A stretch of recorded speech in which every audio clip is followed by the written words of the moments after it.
Okay, awesome.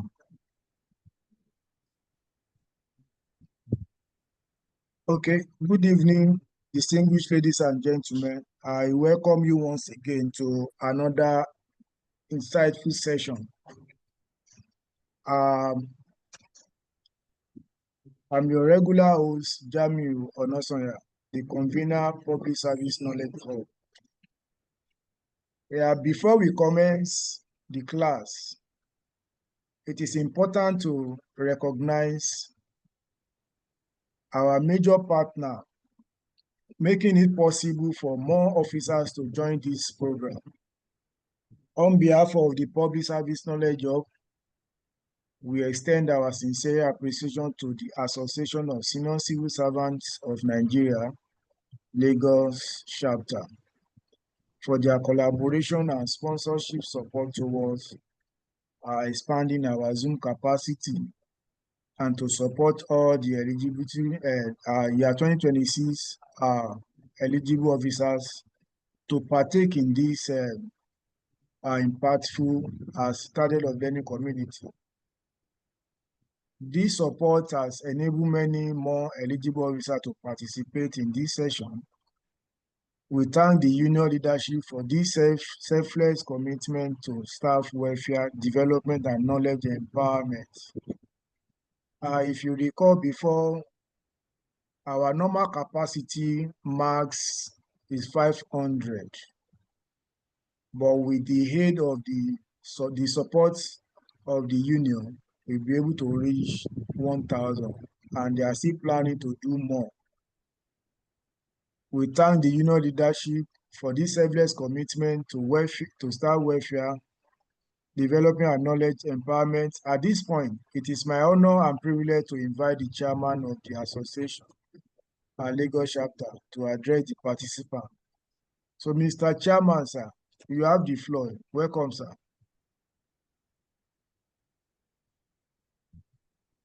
Is Mr. Chairman with us? Okay, let me unmute you. You have muted yourself. Okay. Unmute yourself from your back end. Okay. Yeah, thank you very much. Good evening, Welcome, everyone.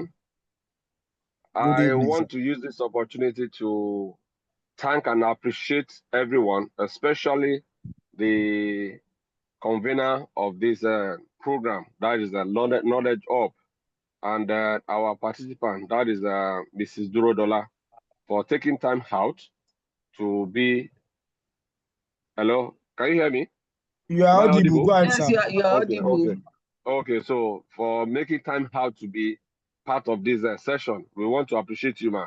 And to our fellow You are most participants, welcome. I want to thank you, and I want you to have this rest of mind that nobody is going to be a failure. All you need to do is just for you to just put in your best. And the essence of this exercise, this new promotion adjustment program that we're just having now, is just to strengthen this system, just to have a better service delivery for the citizen of Lagos State. That is the essence of what the Civil Service Commission and the entire Lagos State government is doing. And that is why we're keen into this, to also boost the morale and then to raise the confidence of our members so that for them to be able to excel. Just go in there and do your best. That is what I think the program held this morning was so fantastic. The one that was done by Mr. Rasul Taiwo, and I think everybody has been able to gain so much. And then the same thing is going to happen to what Mrs. Durodola is going to give to us today too. And then we're also planning to also increase the capacity, just as the coordinator have said too. We're planning to do that so that we'll be able to reach more people. And then just have it at the back of your mind that we're supporting you and they were fighting for you. Anybody that has any issue, technical issue, whatever, so quickly raise alert so that we can come in and then address it for you.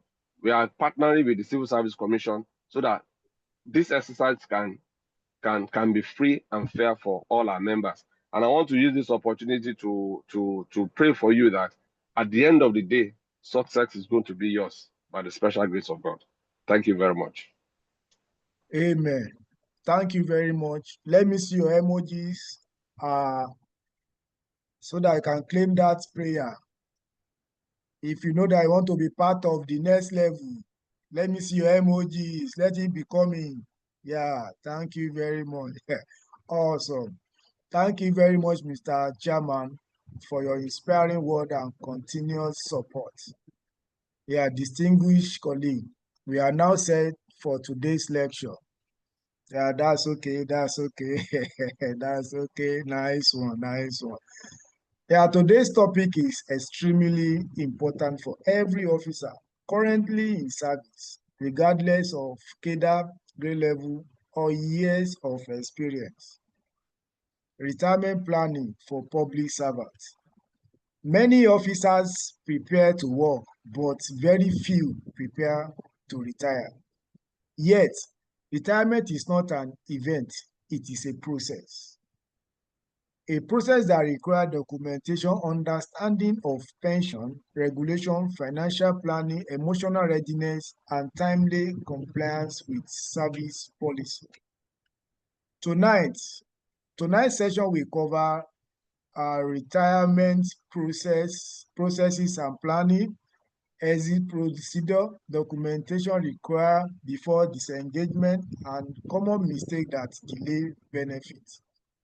So tonight's lecture is not just for those about to retire, it is for everyone preparing for growth in service. Promotion without planning, it is a risk. Preparation is power and is the key. We are honored to have with us a distinguished professional whose work has transformed the way retirement is understood in Lagos State government.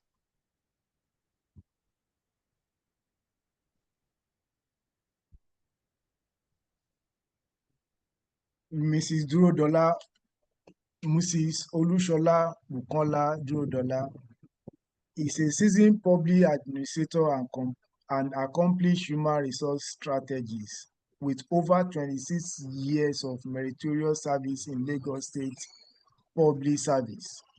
She holds a bachelor and master's degree in economics, and today serves as the Director Post Service Department in Office of the Head of Service, Public Service Office. Under her leadership, the Post Service Department has evolved into a model of innovation and active engagement, proving that retirement is not the end of productivity, but a transition into purposeful living.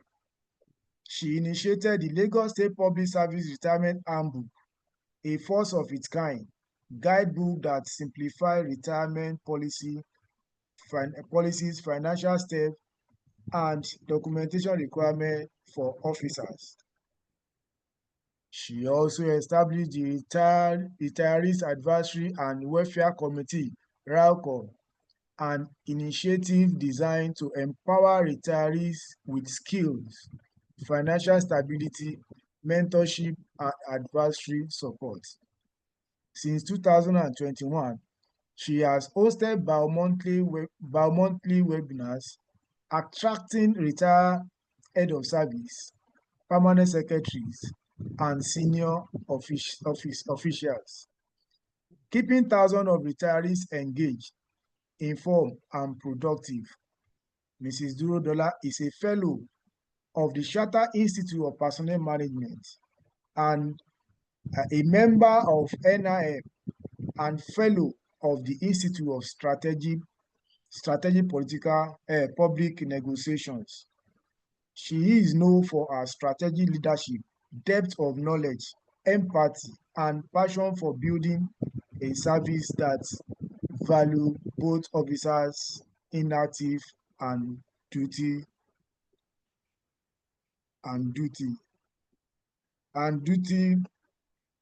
active duty and those what's distracting? Transiting out. Thank you, ma. Something is distracting me here.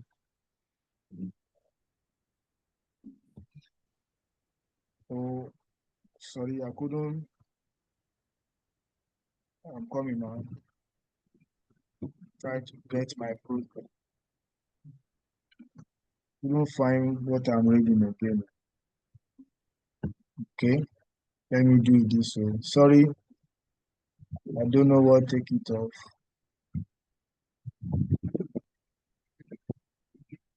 Don't know what take it off.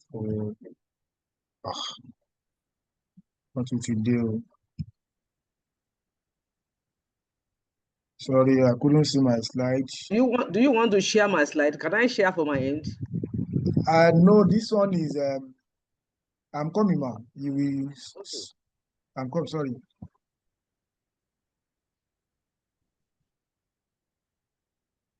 Okay, that one is just profile. I just want to finish with that profile before we start sharing yours. I don't know what happened to the profile.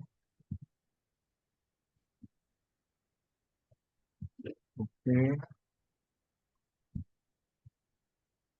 Let me share.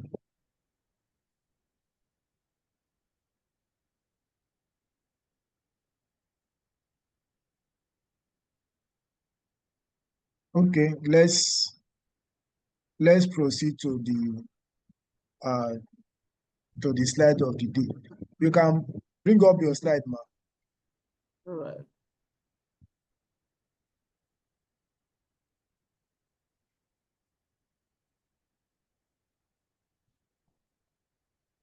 Okay. Can everyone see the slide from your end? Let me see your emojis if you are seeing the slide. Okay. Okay. Thank you very much. So, ma, you have the floor. Let's keep the ball rolling now. All right. So, good evening, distinguished participants. Let me specially acknowledge the convener of this program, Mr. Jami Onosanya.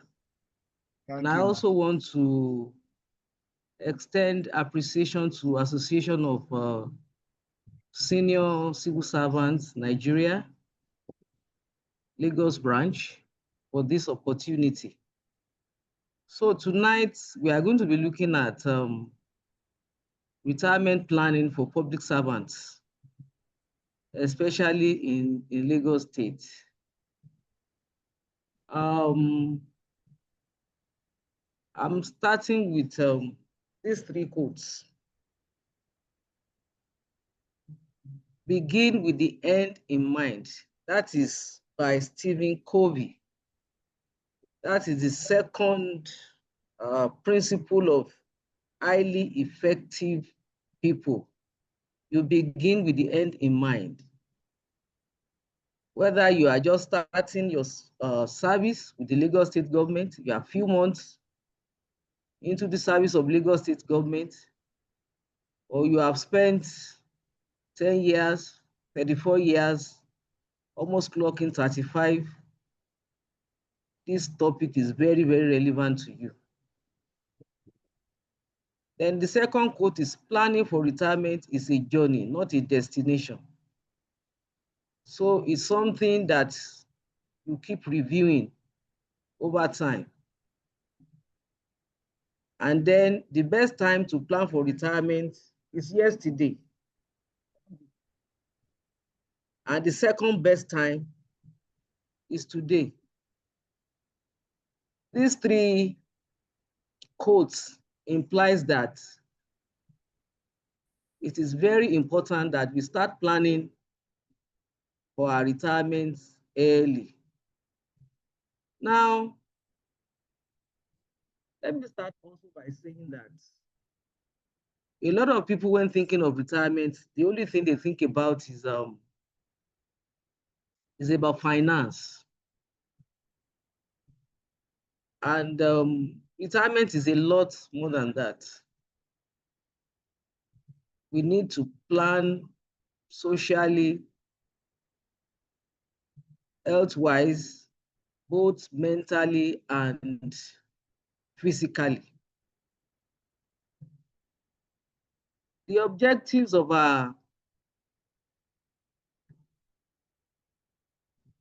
webinar this evening. The first one is having basic knowledge of retirement documentation and an overview of the Lagos State Public Service Retirement Handbook. We're also going to be looking at the retirement realities and the challenges that comes with it and how to mitigate them. Then how to be able to define your personal retirement goals. And then at the end of this training, you'll be able to assess your financial readiness. And then you also understand the need to create a sustainable income stream.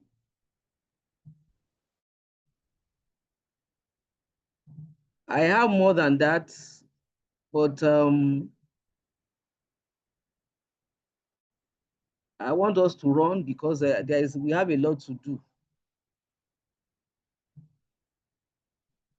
I'm going to skip the agenda because the objectives also speak to it. What is retirement? Simply put, retirement is when an officer exits from the state public service after serving for not less than 10 years. That is retirement. Retirement can be voluntary, it can be compulsory, or it can be statutory. Compulsory is when an officer has served for not less than 10 years and that officer is advised to retire. That officer is advised to retire. That may be as a result of so many things. Maybe the officer had to go through a disciplinary process and maybe on compassionate ground, that officer is just offered compulsory retirements as against maybe termination of appointment or dismissal. And sometimes it could be as a result of abolition of that office. So basically, that is what compulsory retirement is. That officer is advised by government to retire from service. Then there's voluntary retirement. This is when an officer decides on their own volition to leave after serving for not less than 10 years. And statutory retirement is what we are all used to. That is when an officer is required by law to exit from the public service after attaining the age of 60 years or 35 years on pensionable appointment. This is with the exception of the judicial officers and academic staff of universities and tertiary institutions. Theirs is 65. Now, retirement documentation. Retirement documentation is very important. An officer retiring is required to give 6 months notice or pay 3 months salary in lieu of notice. And within these 6 months period, the officer should benefit from 1 month pre-retirement workshop and seminar. Although that is being played down a little bit now, I want to believe that maybe very soon it will be reintroduced. The retiring officer is also expected to ensure that his or her records are up to date in order to facilitate the prompt processing of his or her retirement benefits. We have the Lagos State Public Service Retirement Handbook in place. It's a compendium of processes and procedure for retirement and payment of retirement benefits.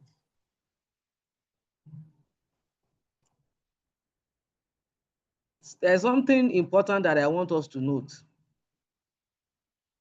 It is very important that we understand that retirement in the public service is governed by strict procedures and guidelines. And failure to adhere to these protocols may result into delay or denial of pension benefits. And in some cases, extreme cases, it may lead to dismissal. What do I mean by that? We understand there is Japa syndrome. Now, a lot of people are leaving the country. And some have actually spent 10 years in service. And they probably just want to go out there to go and see what's going on. Sometimes some of them don't exit properly.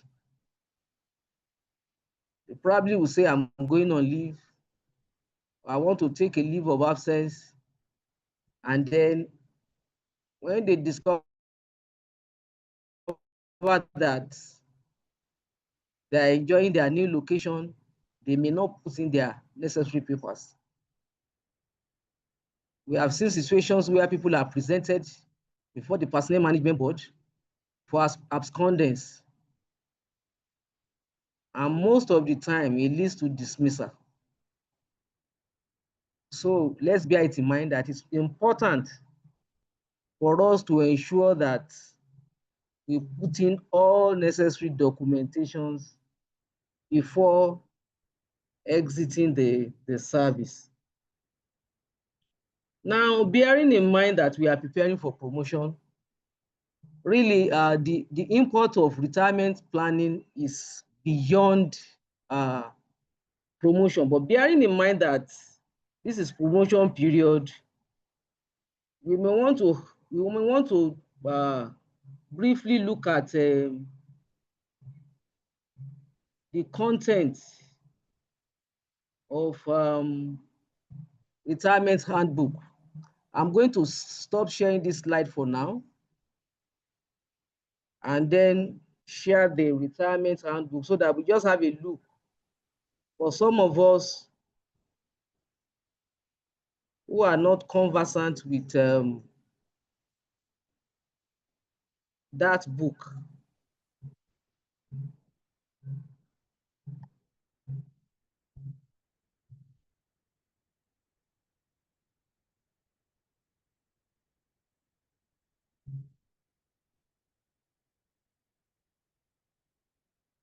I want us to confirm if we are seeing the book. Mr. Yes. Onosoya, is it showing? Yes, ma. Yes, ma. All right. Okay. Okay. So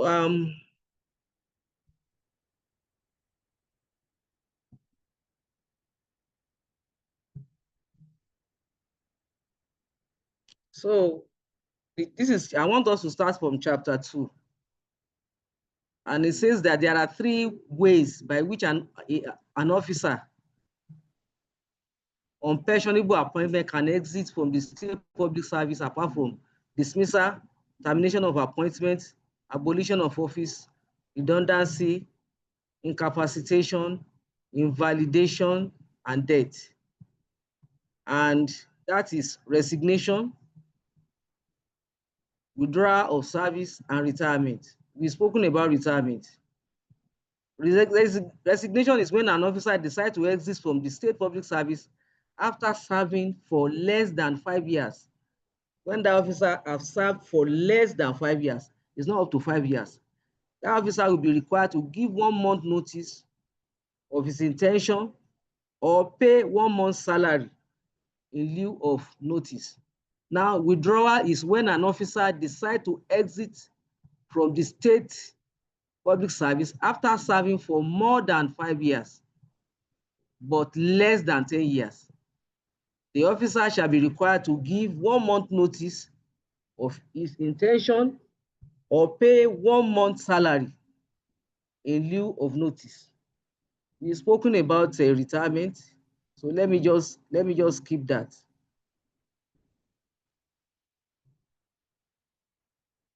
Now, a public servant who is on grade level 7 and above, these are the documents they are expected to submit to their relevant commission. If you are employed by a Civil Service Commission, you submit your notice of retirement through your parents' ministry to your commission. If you are employed by Civil Service Commission, it is Civil Service Commission. If Health Service Commission employed you, then your application will be to Health Service Commission.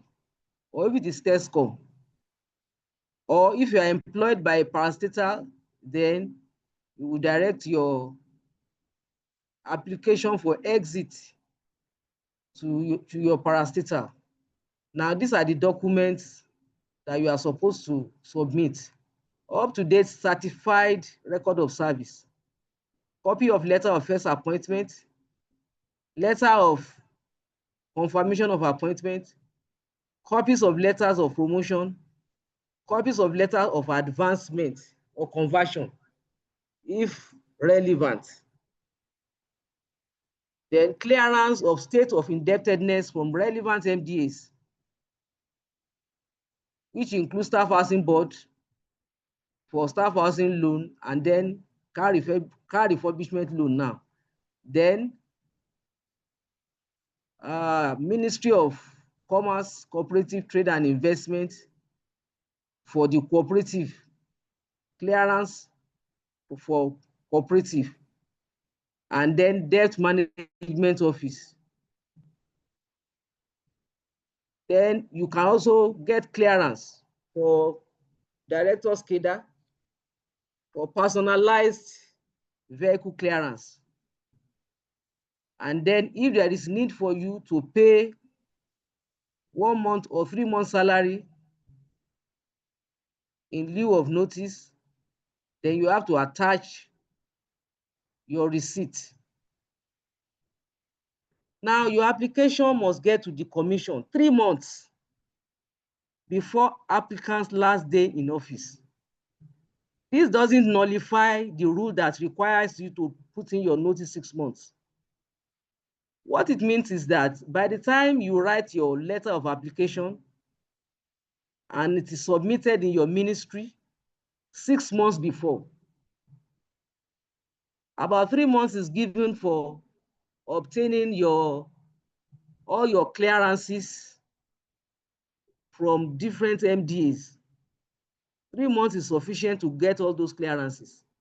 By the time you get all the clearances, 3 months before your exit, your notice of exit must get to commission at least 3 months. But of course, your letter must be dated 6 months. I hope you get what I mean. Your notice of retirement must be 6 months. That means the letter written by you must be dated 6 months before your exit date when you are submitting in your ministry. But you are allowed 3 months to get all your documents in all relevant agencies, and then your application must get to your commission 3 months before your exit. That is the rule.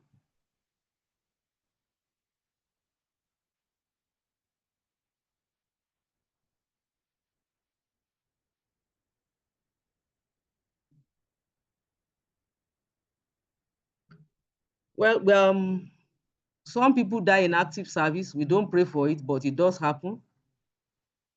So the family of the deceased will write a letter to the last MDA where the deceased served, notifying the MDA of the demise of such an officer. Such letter must have the following attachment: medical certificate of cause of death by government hospital. It has to be a government hospital.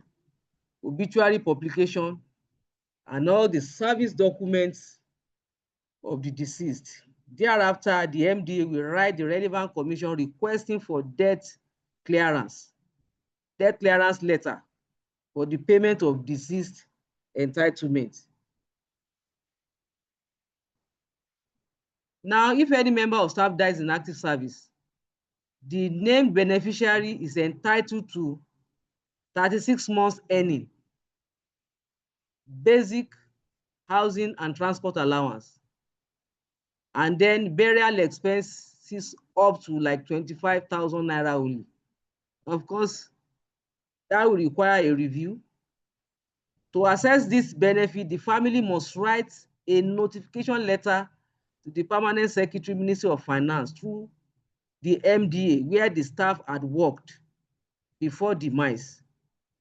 So the underlisted documents must be attached to the notification letter.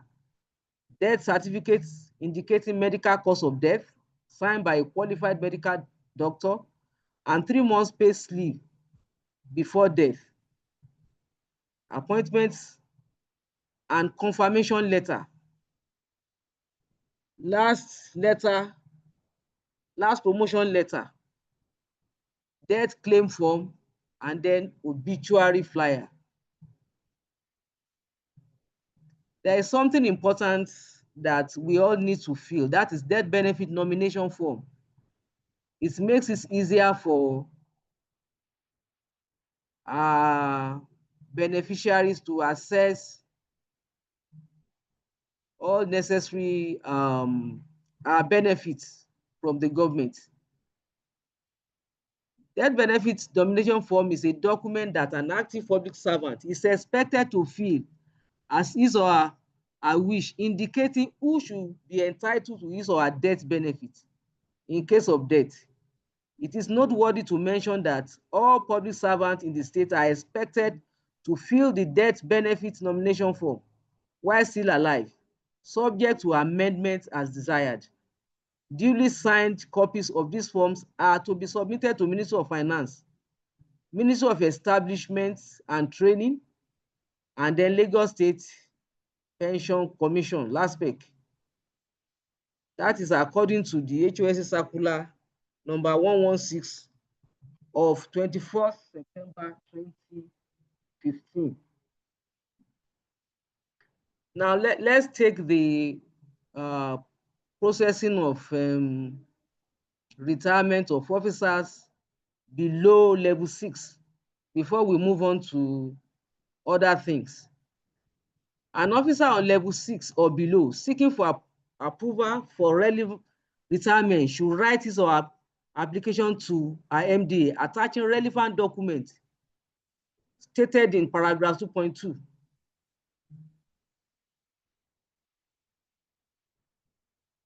So an officer on level 6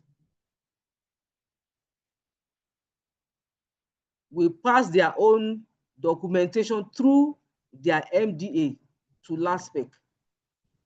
The same documents are stated for officers on level 7 and above.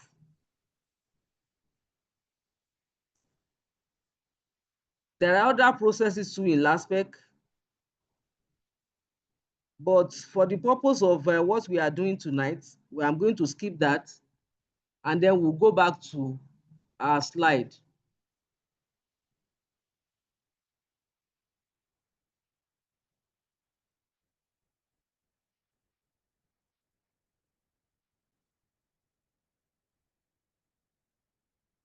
The next thing we are going to be looking at is some common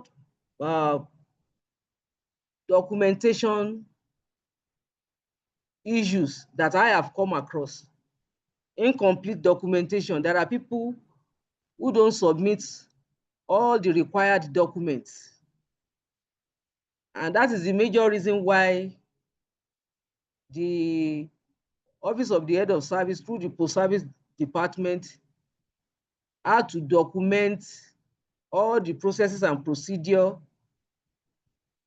for retirement in a single book that we have tagged Lagos State Public Service Retirement Handbook. Then another issue is alteration on service documents. When you are submitting your documents, ensure that there are no alterations. For instance, if you got a letter of confirmation of appointment, you suddenly discover that there is a mistake. Maybe your name was not properly spelled. It is not your responsibility to use your own biro to adjust it. What you should do is to write to the relevant office and ensure that a correction is made instead of altering the document yourself. If you alter any of your service documents, it will be rejected by relevant audit office, maybe State Auditor General or local government auditor general or relevant audit office. And then conflicting birthdays. Some of us are fond of changing our records. Some have a different birthday on their record in their MDA, different one in their parent ministry, and a different birthday probably on the Oracle database.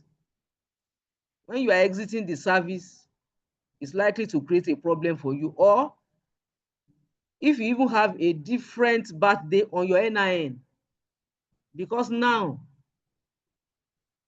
our RSA is tied to our NIN. So if you have conflicting birthdays, you will be told that you are not the one at the point you want to assess your retirement benefit. Then overstaying in the service. You cannot overstay in the service. If you overstay in the service, you will be asked to pay back all the salary that you have earned after the date your statutory retirement should be. You will be asked to pay back.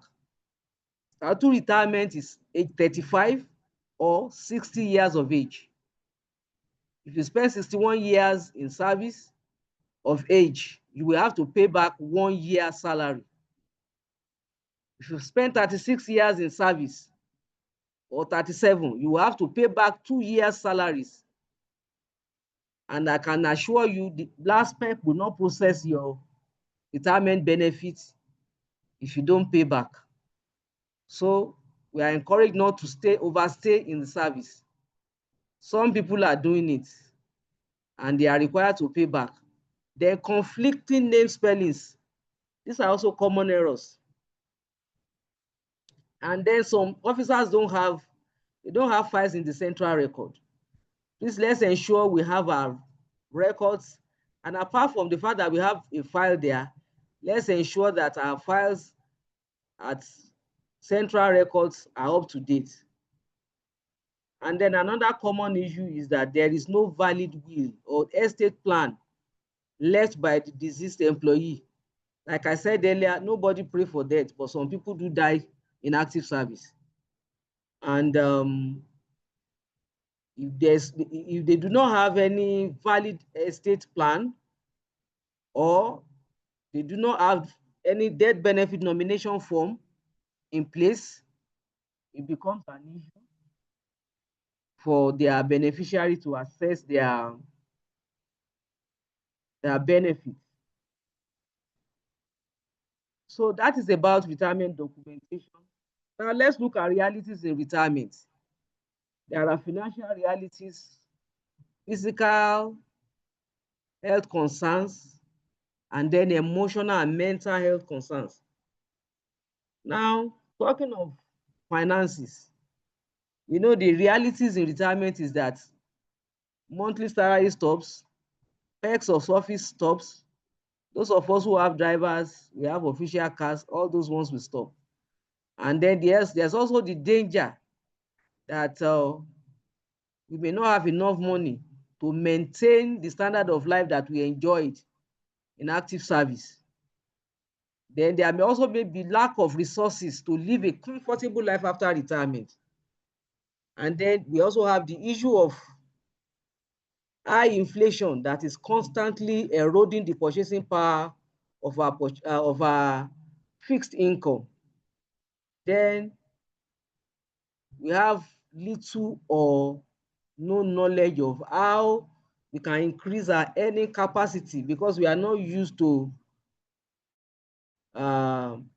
running organizations that are profit making. The next one is the physical health concerns.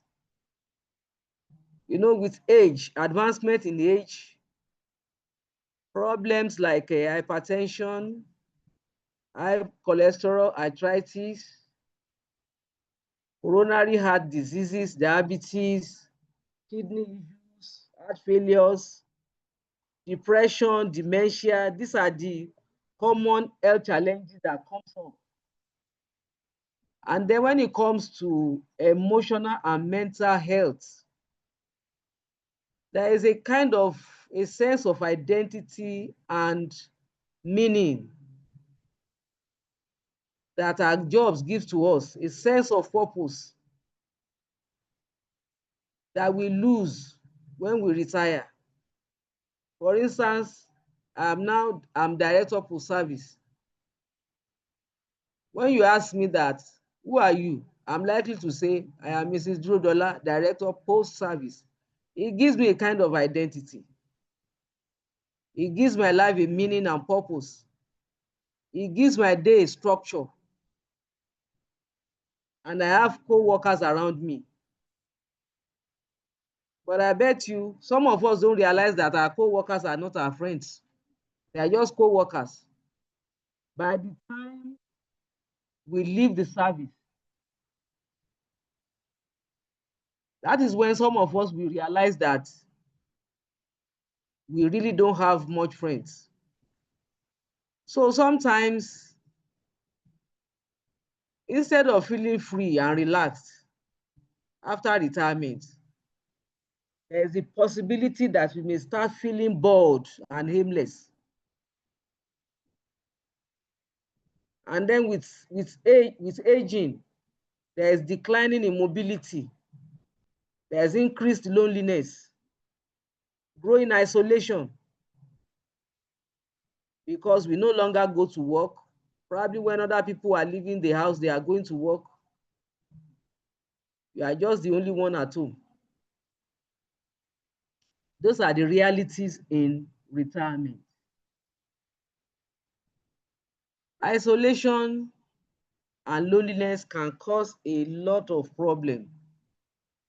For some of us who have been addicted to one thing or the other, for instance, those who have been known to be chain smokers at a time, probably they left. With retirement and loneliness, such habits can return. Loneliness can also increase the risk of diseases and infection. It can also decrease the level of cognition. And in extreme cases, loneliness can lead to death. So that is why in recent times, we encourage retirees not to be idle. We encourage retirees to go into business, engage in something, not necessarily because you want to make money, but because you want to stay relevant. You want to be engaged in things that will make you to interface with people all the time. Now, I want us to look at some of the unrealistic expectations that we usually have in retirement. Believing that retirement savings will last forever. Some people don't believe they need to work. Some people believe their children are their retirement plan. My children are wealthy. I don't have to work. They will take care of me. I've just told you what doing nothing can actually do to you. When you don't have anything you are doing, you are just staying at home, you are alone. It can increase the level of isolation, and that can impact negatively on your mental health. And then we expect that when we invest, even though we have seen people with similar investment, sometimes expecting investment to consistently yield high returns without risk. Some of us, that's our belief. Even though you have seen people who have done similar investment have made money, That doesn't mean that such an investment does not have a high risk. Sometimes investment that have yielded money to other people may not yield anything to us. So we have to be very careful. Also assuming that retirement expenses will decline. That is also not true.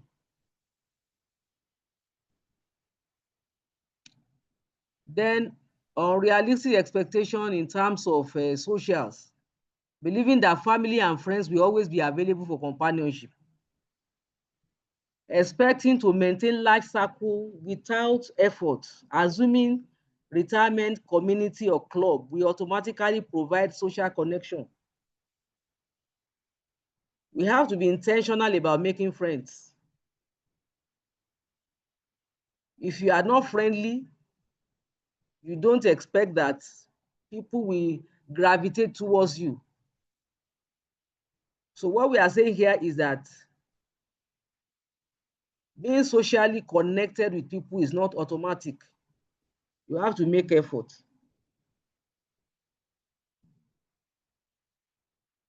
When it comes to physical health, expecting, these are some of the unrealistic expectations. Expecting retirement to bring improved health without lifestyle change. Then expecting no cognition decline or physical limitation. Assuming healthcare costs will decrease or be fully covered in retirement. We've been advised to do health insurance. In fact, our monies are being deducted from source for Ilera Eco, and even retirees are being encouraged to be part of it. But that in old age, that health insurance may not cover all the health costs that we are going to incur in old age. Sometimes we may have to do out of pocket. So it's very important that we realize that, and we always set aside money for that.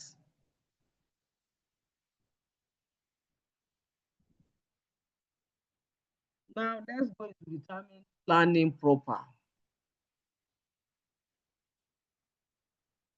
Retirement planning means preparing today for your future life so that you continue to meet all your goals and dreams independently. It is also a process of settling financial goals and creating a strategy to achieve them before and during retirement. It's a comprehensive solution to mitigate retirement challenges. You will see that we've been talking about challenges that we are likely to face in retirement. So a comprehensive retirement plan will help you to mitigate retirement challenges. Now, these are the things we need to do. We need to look at what are those things that we will need in retirement, financially, emotionally, and health-wise.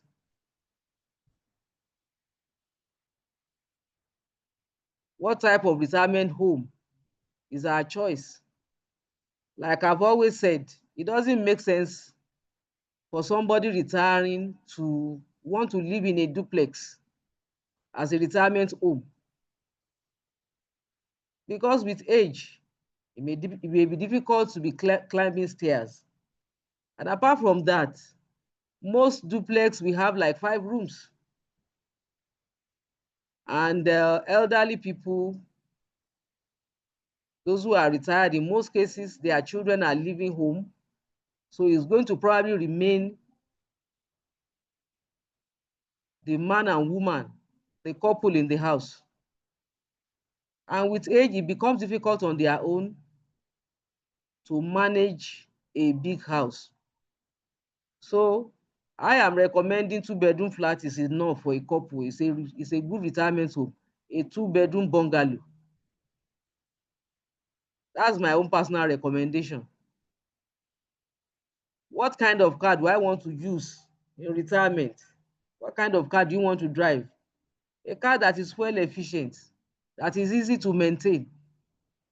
I've seen somebody who said the tire of his Jeep cost about 350,000. That was many years back, not even now. I'm sure that tire will be close to 500K now or even more. Why do I want to use a car like that? So these are some of the things we need to think about when retiring. What kind of food do I want to be eating? It's very important that we eat fresh food. As elderly people, we can think of managing our own gardens so that we can always eat fresh food. Then we also need to think about who are those that will be depending on us when we retire, and the amount we are going to be spending on them. And then we need to think of our health. What kind of health condition do you have now? Some of us, while in service, some of us already have high BP. So we know that we need to take care of that. We need to set money aside to take care of our health situation in retirement.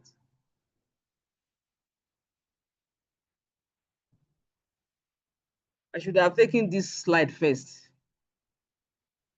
We need to think of what kind of retirement are we thinking about? Is it the end of work life for us?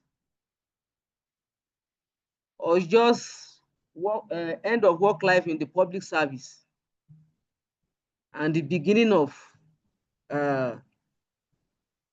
productivity outside the public service? Just a new chapter of life. We need to think about that. What exactly do we want to do after retirement? Some people just want to be traveling all over the world, golfing and cruising boats. Some would just like to be watching a movie and all of that. Some will be interested in doing religious activities. Community service is okay, as long as we are not idle. And some will want to go into business.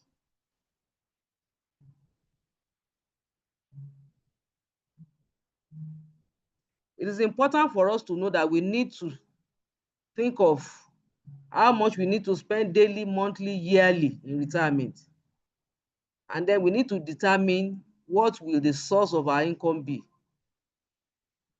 And then if you are going to go into business, that business may not start yielding money immediately. You need to ask yourself, how much will it cost me to start that business, and how long can I sustain that business for without profit? So while you are doing your business and expecting it to make money in future because it may not start making profit immediately, how long can you sustain yourself? You have to think of the money you will be spending on yourself before going into that business. Some people go into business, they just put the whole of their money there and they cannot take care of themselves.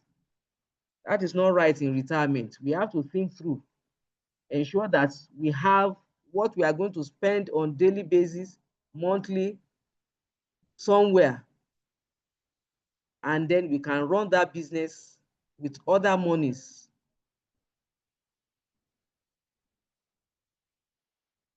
Then we need to create a retirement budget.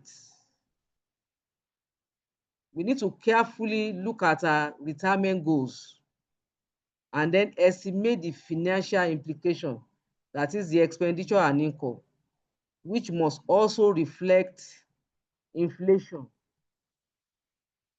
Now, there are some tricks we can learn to enhance our financial status while we are in active service. And that can actually help us to plan for our retirement. And then there's also some tricks we can also learn that can enhance our chances of higher pension in retirement. What do I mean?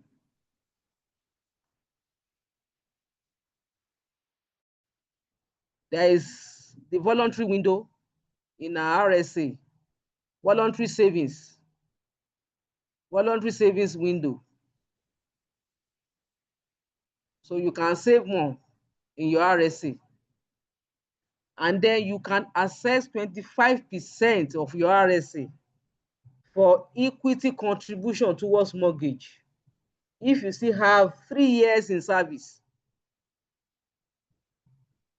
So for those of us who have been thinking, how can I get a house? How can I build a house for myself? If you have more than 3 years in service, you can actually access 25% of your RSA for equity contribution towards your mortgage. You can also change your PFA. If you know that your PFA is not making enough money for you, you can change your PFA. But before you do that, you must ensure that you update your biodata and biometrics. You recapture under the enhanced contributors registration system. Although we all need to do that, but before you can change to another RSA, that has to be done.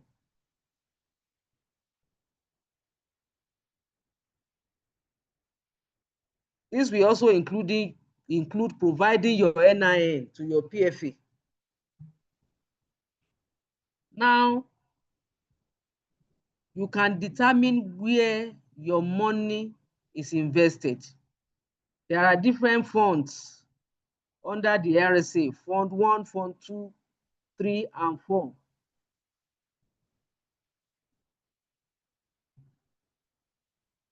There is something that is, your investments are in two categories. There is the fixed income instrument and there is the variable income instrument. In some funds, the fixed income instrument is higher and the variable income instrument is lower. The fixed income means that the investment provides regular and predetermined returns. And that is where when you are getting close to retirement, it is advisable to put your money in such funds that have higher fixed income, or if you are already a retiree. But for those who are still young in the service,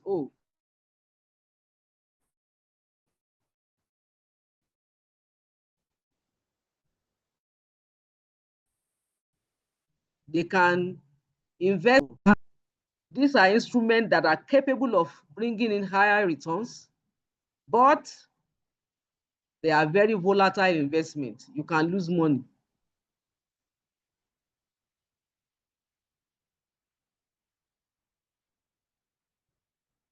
So these are the features. There is Fund 1. Okay. Fund 1. This is an optional fund. Contributors must write formally to opt for Fund 1. Fund 2 is the default fund for contributors age 49 and below. And 3 is the default fund for contributors age 50 and above. And then Fund 4 is for retirees. Now let's look at the composition of those funds. Fund 1, 75 exposure to variable income instruments. That one is very volatile. Your PFA will not invest your RSA in Fund 1 if you don't request for it. This is advisable for those who are still young in the service. Fund 2 is 55%. In most cases, our RSA is invested in Fund 2.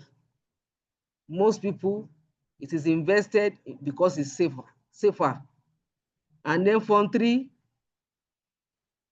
the maximum exposure is 20%.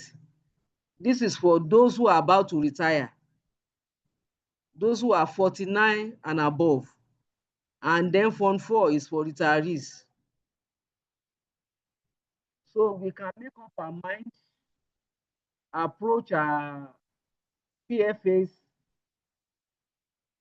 to request for where we want our RSA to be invested into, so that we can have a higher chance of profitability. Now, while in active service, there are some things we can do to ensure that we enhance our financial status.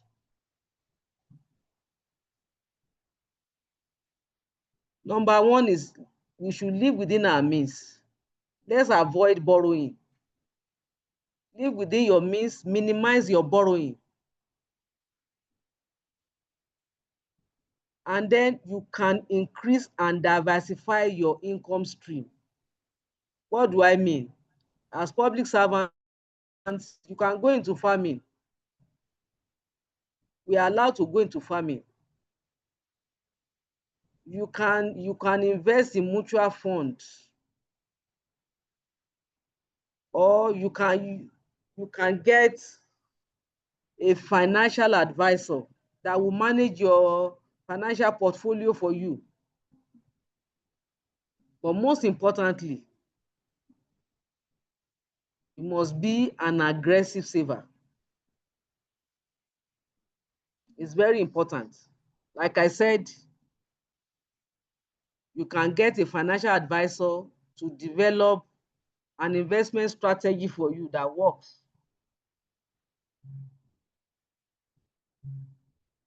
Now let's learn some tricks on how to optimize our chances of higher income. Now, every expenditure we go into are either assets or liability. And being able to differentiate between the two is very important. Now, I want to ask us a question, and I want us to reply in the chat box. If you have a land, is it an asset? If you have a car, is it an asset? I want you to reply. I want responses on the chat box.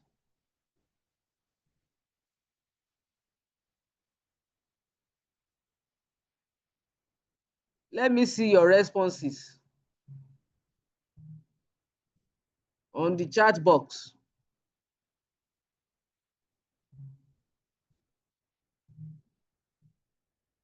If you have a land, what is it? Is it an asset?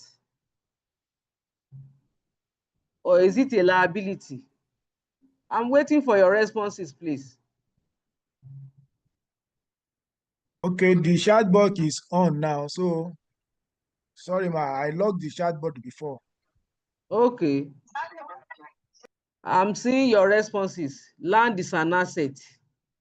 What about your car? Somebody said land is a liability.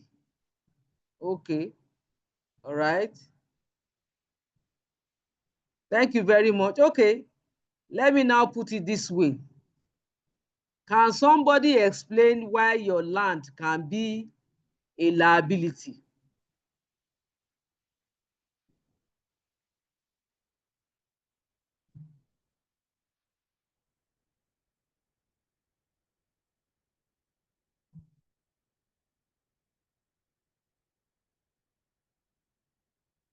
Can somebody explain why your land can be a liability?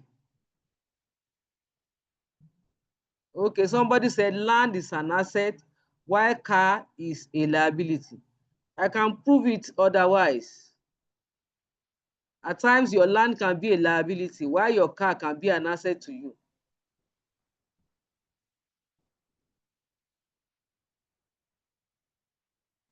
Okay, I can see town planner Senyon Samuel. Ashegiri. Sorry for the pronunciation of your name. You said land is an asset, while car is a liability. Can you expatiate further? I don't mind if you can unmute this person. I want that person to expatiate further for us. Why do you say that?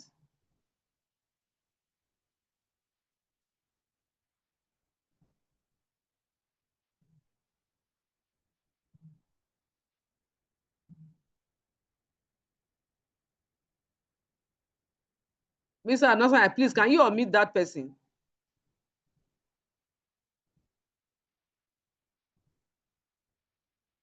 Okay, somebody. Uma. Okay.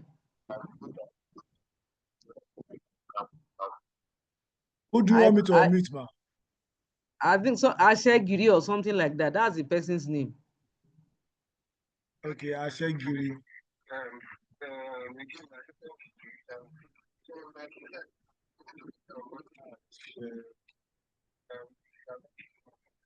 You are very correct. But can that person address us? Hello? I didn't get that Ashegiri. Is the person raised the hand? No, I'm the one that is just calling the person. Okay. Let me just explain what I mean.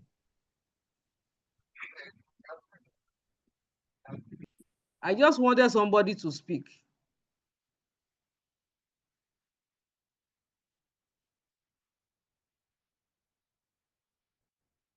Yeah, somebody said land can be a liability as determined if you don't have money to build. Okay. But this is what it is. You know, I have said our expenditure falls into two categories. And if you want to enhance your chances of higher income, you must always focus on buying an asset. I'll give you an example. Do you know if you have a land somewhere and probably in a location where so many people are living, you don't have money to build yet, and they keep calling you that, I've experienced it before, that, oh, Mr. So-so and so, come and cut your bush because we see snakes coming out of your bush and we think that bush is endangering us. Your neighbor is now calling you to come out. If you are spending your money cutting grass all the time and you are not making anything from that land becomes a liability to you. So for those of us who have land, I will advise us, you can lease it out. Somebody can use it for something, either to farm or to do anything, as long as you are not spending money on it, but you are receiving something from it. So those of us who have land somewhere and we are not doing anything on that land, it's not bringing any money for us, but rather we are spending money, always going there every year. You are cutting grass, you are doing one thing or the other, you are rooting maybe trees and all of that. It is taking money from you. But do you know if you have a car or a vehicle, let me put it that way. I used to have somebody. At that time, I was living at Faraway Ogijo. That person works at Victoria Island. Distance from Victoria Island and Ogijo. This person drives every day to Victoria Island. If you calculate the cost of maintaining that vehicle and for fueling, definitely you will say, oh, this vehicle is a liability. And it was actually a liability to that person at that time. But I don't know how he got an idea. He sold that car, bought a bus, and was taking passengers to Victoria Island. From that, You will get money to fuel his vehicle, money to maintain that vehicle, and then he will have extra money to bring to his family to do one thing or the other. His salary was just sitting in the bank. Now, will you say that vehicle, that bus, the car was a liability, but the bus was not a liability? So it is not all the time that your vehicle will be a liability to you. What I'm saying is that anytime you are buying anything, you need to think through, is it going to be a liability to me? Or how can I buy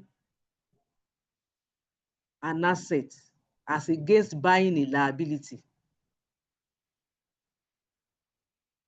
This person I'm talking about now sold his liability and bought an asset. Sold the car, bought a bus,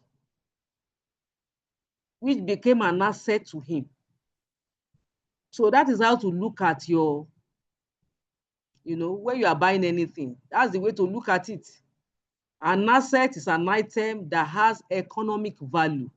It can store wealth, generate additional income, or reduce expenses. For this person, he was able to reduce his expenses and he was able to generate additional income. People who buy gold, they are buying assets because the value of that gold will always increase. And that is why you see some women, they are so confident. They buy gold, they know how to store their gold. And when it is time for them to spend huge money, maybe like sending their children abroad, they bring out all their gold, sell, and they are able to do so much. So a liability is debt or an obligation that you need to fulfill in future. In short, asset puts money into your pocket while liability takes money from your pocket. In order to optimize your income, your expenditure should be more on assets and less on liability. That gives you opportunity to plan for the future, makes you to live a comfortable life. If you're always living from hand to mouth, it will be very difficult for you to plan for your retirement.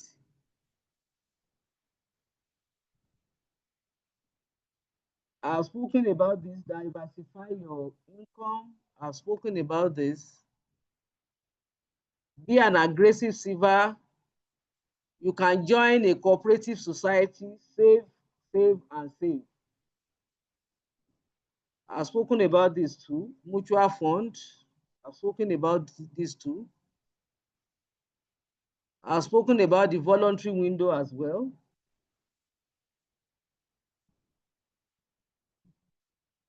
Now,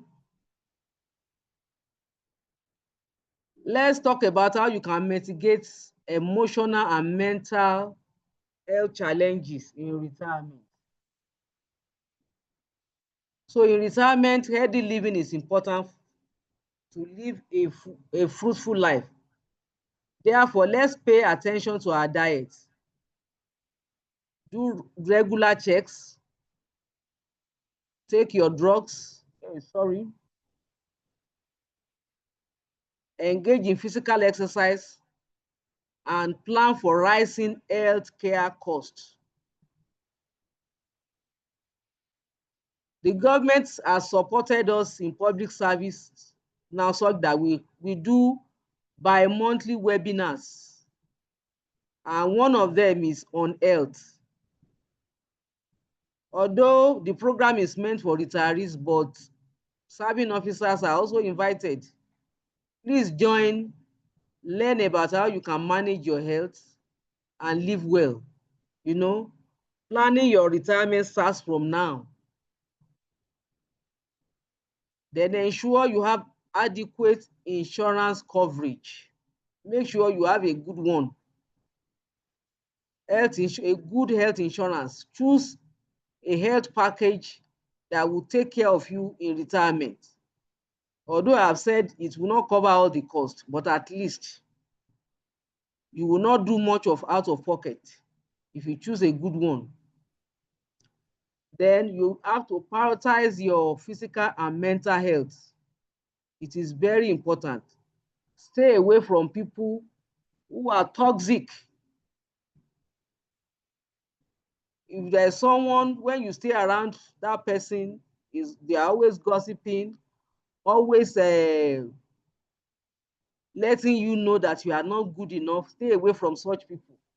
It impacts negatively on your mental health.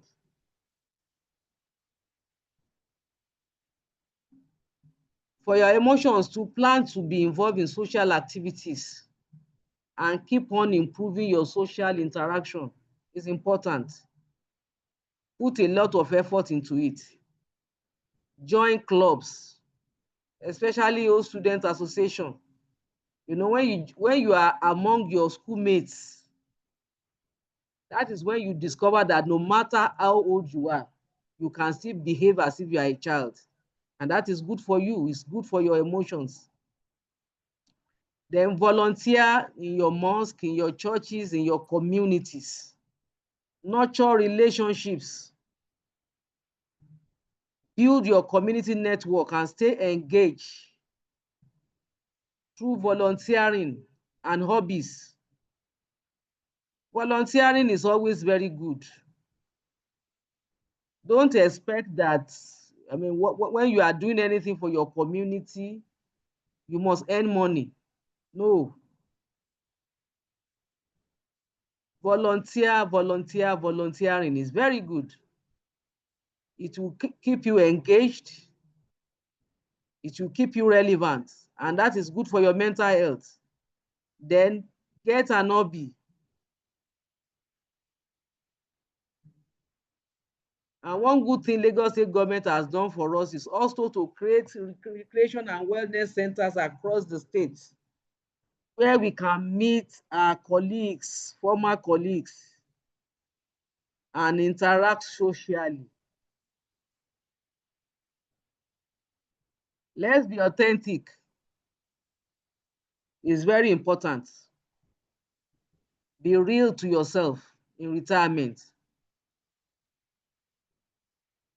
Allow your true identity to shine through in retirement. Look inward. What are those things that you enjoy doing? Pay attention to those ideas that light you up. Explore them, and that will make you to live an ideal life after retirement.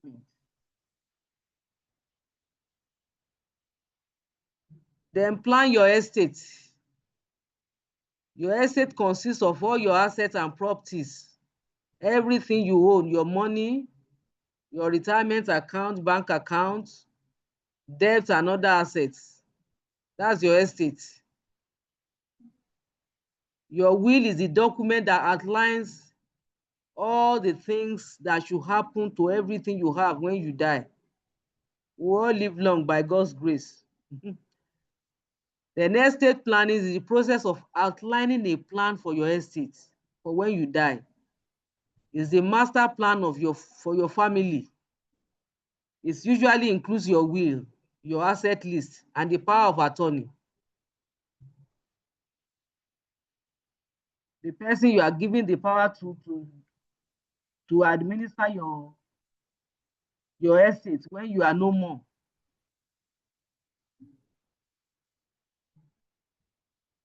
So writing your last will and testament is a crucial step to making sure that your wishes are upheld after your death. Estate planning makes it so you can relax knowing that one day your family will know exactly what you wanted and won't be stressed over the administration and bureaucratic process. You know, when a will is not in place, it becomes a big problem for your beneficiaries to assess what your estate. It's not easy to process a letter of administration. In fact, I have seen beneficiaries of deceased public servant or deceased retirees trying to access their deceased family retirement benefits. Is a lot of problems. Sometimes they get fake death certificates, and it becomes a problem for them to access the death benefits of the deceased. But once we have an estate plan in place, or you have filled your death benefit nomination forms, it becomes so easy for the family to have access to your benefits. We don't pray for it, but it does happen to some people. So without a plan, you leave your asset and decision in the hand of the courts and the intestate laws of the state, which may exclude your loved ones from your estate. So having an estate plan is not just final. It's something that must be updated on a regular basis. You have a new house, you must update it. You just bought a new property, a new car, you must update it. You have more kids, you update. You marry, you update. You separate, you divorce, things like that. You keep updating. That is how to plan for your estate. Finally, let me call you to action. That's my conclusion. For those of us who have not started making plans for our retirement, I want to believe that you now know the areas to be looking at. So I want to say tonight, take the first step. Make informed decisions. Unlock your dreams. Take bold action and shape the future that you deserve. Retire with confidence. Retire with purpose. And let that journey begin from today. Thank you very much for listening. So I don't know if we still have time. I can entertain questions. Thank you very much for listening. So Thank over you to very you. much, ma. Thank you very much, ma. Let me see your emojis. We are like 800 here. I'm seeing only 5 emojis. Or you don't want to see Madam face, or you are not. Oh, wonderful. Awesome. Awesome. Awesome. Yes, thank you very much, ma, for that detailed, insightful, and impactful presentation, ma. Distinguished colleagues, we have just benefited from deep practical knowledge on retirement planning, documentation, pension procedure, and financial readiness. This is the kind of information every civil servant needs before the exit stage, not when the process begins. At this point, we open the floor for questions and contributions. As you all know, if you have any question, please raise your hand or type in the chat box. Please keep your question brief and straight to the topic so we can accommodate as many people as possible. I can see Once some people again, already signifying. Oladele yes, sir, Rashid. yes, ma. There's one Oladele So once Rashid again, there. yes, ma. So And on there is, behalf of I Public think, Service, Bello Simiat Bolanle too. all right, yes, you are fully prepared for us, ma. On behalf of Public Service Knowledge Hub and the Association of Senior Civil Servants, we sincerely appreciate our facilitator. So we now proceed to question and answer. Please If you want to ask any question, your name, your ministry, then go straight to the point after appreciating our facilitator. Bello Simiatu, unmute yourself. Bello Simiatu. Bello Simiatu. Okay. I believe, okay, maybe it was mistake you raise your hand. So let me put your hand down.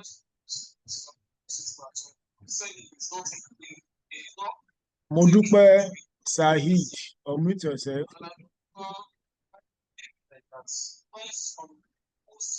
Hello, good evening. Hello, good evening, ma'am. Good evening, sir. Okay, good evening. Good Thank you very evening. much.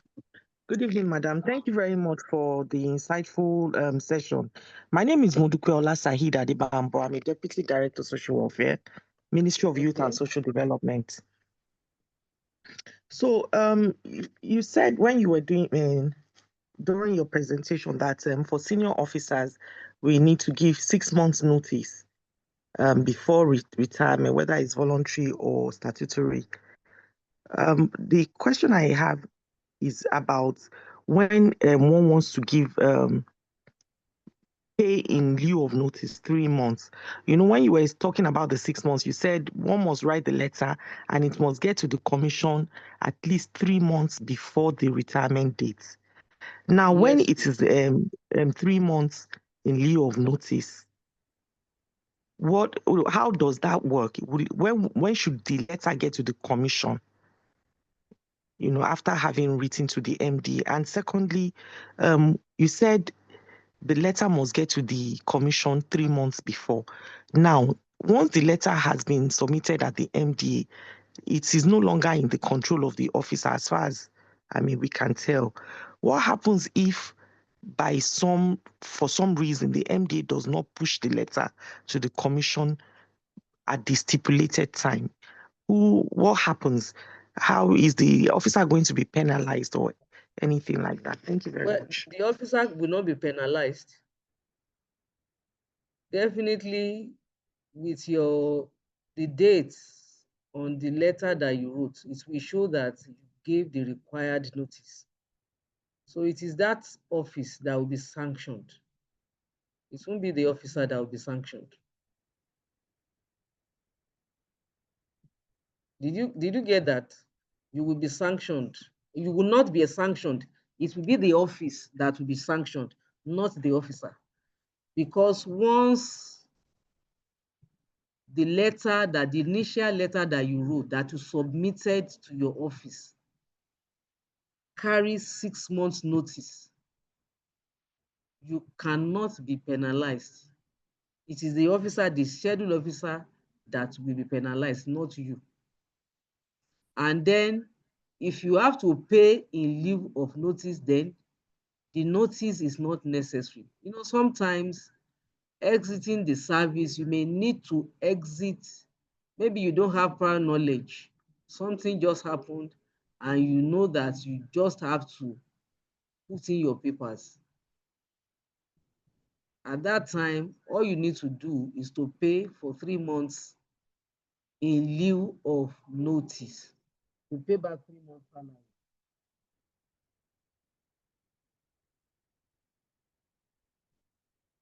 Have I answered your question? I hope you are satisfied.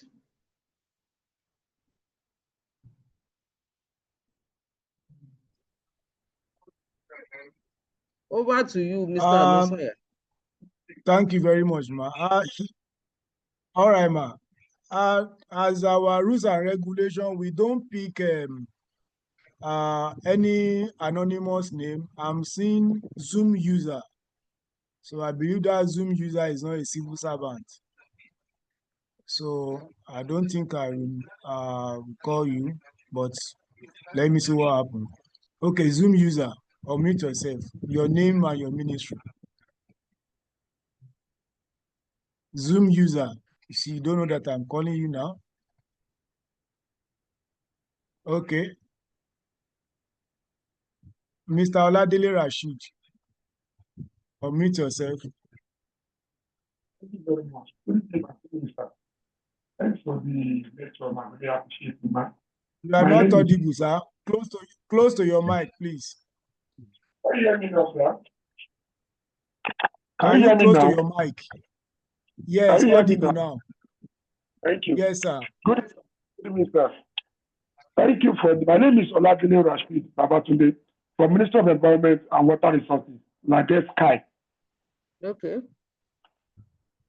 You talked on how to deal with our RSA and BFA, but I want you to please explain better.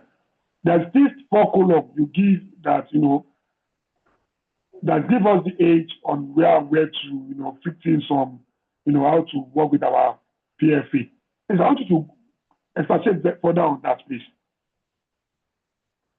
I'm not hearing you well at all. Okay, let me come again, man. Can you hear me now, man? Okay, go on. You talked about our RSA and PFA, Yes, our please. preference scheme, and you give like 4 column. Column 1, 2, 3, 4 that, that outlined where and where we should fit in and how to use our money saved with the pension and stuff. Please, I want you to please expatiate better on that. Okay, how you can relate with your PFA, right? Yes, ma'am. Go to their office. You are free to go to their office, make inquiries, and tell them what you want. For instance, all the processes in all PFAs may not be the same. But if for instance, if you are in Stanbic IBTC and you want to probably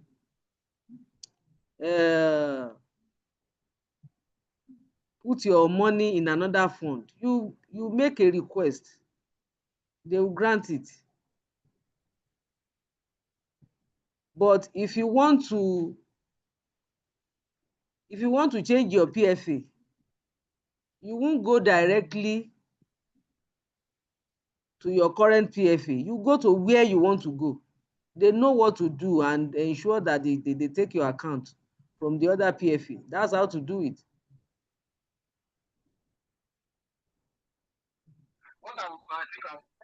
And Mr. for your Oladile, voluntary savings, okay. Go ahead, that ma'am. one will be the request will be internally. It's STO that will do that one.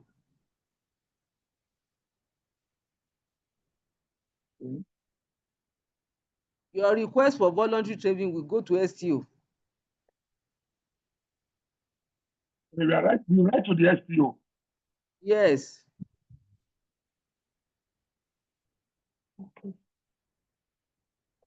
Okay, ma'am. Okay, thank you, ma'am. I can see Ajibola. Okay, then Olu. Okay.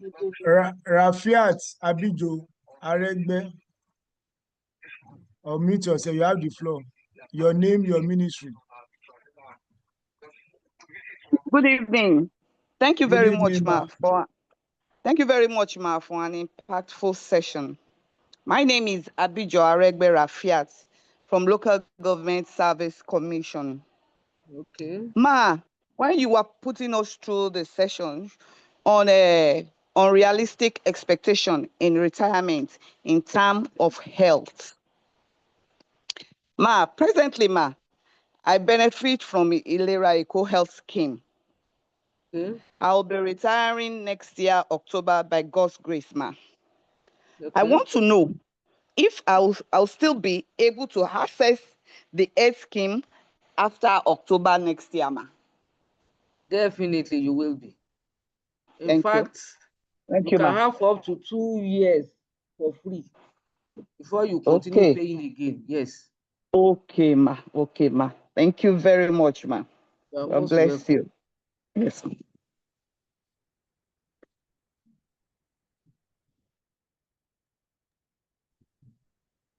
Hello, ma. Are you still with us, ma? I can see something here on the chat box. Somebody said, explain PFA.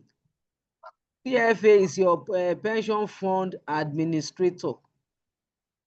And your RSA is your retirement savings account. Savings account. It's just like your bank and your account number. That's just the way it is.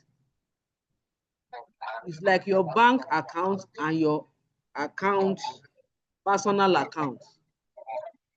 Your bank and your account in the bank.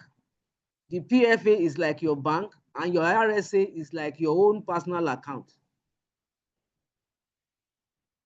Emma.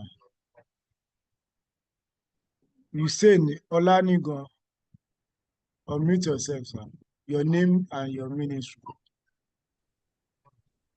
Somebody said, how do we get the link to follow the webinar talk for retirees?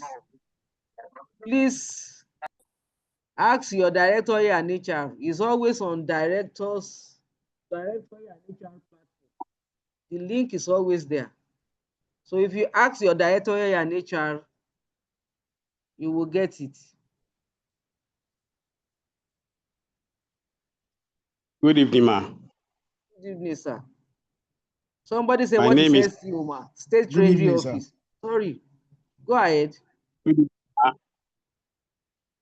My name is Olanigan Hussein Kehinde. I work with the Ministry of Local Government, Chieftaincy Affairs, and Rural Development. But my parent ministry is the Ministry of Agriculture. Okay. My question is on retirement process. We have been hearing lots of things from those who have retired. Okay. Is there anything government can do to make processing of retirement so easy? Because there are lots of issues having to do with go and bring this, go and bring that, go and bring this, go and bring that. Somebody who has joined service for over 30 years, government should supposed to have records or details of the outgoing staff. I don't see why somebody is retiring and you'll be asking him to go and bring, pay slip for last year, for this year, or for that year. They have the records. They should please make things easy for us. That's number one. Number two, I think government should come to our assistance. I won't lie to you, a lot of people, a lot of staff are going through serious things. Lots of us are borrowing money every month. Some people cannot even have 200,000 or 100,000 at the end of the month. Some cannot even have 80,000 naira, sorry. And when you retire, there is nothing for you. All these lectures you are giving us, fine, they are good things. But where are you going to get all the money from?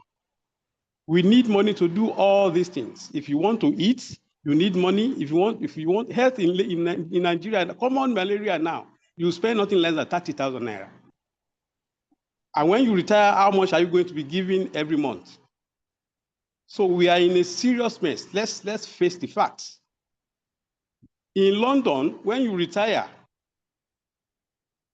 you have free transport anywhere you want to go.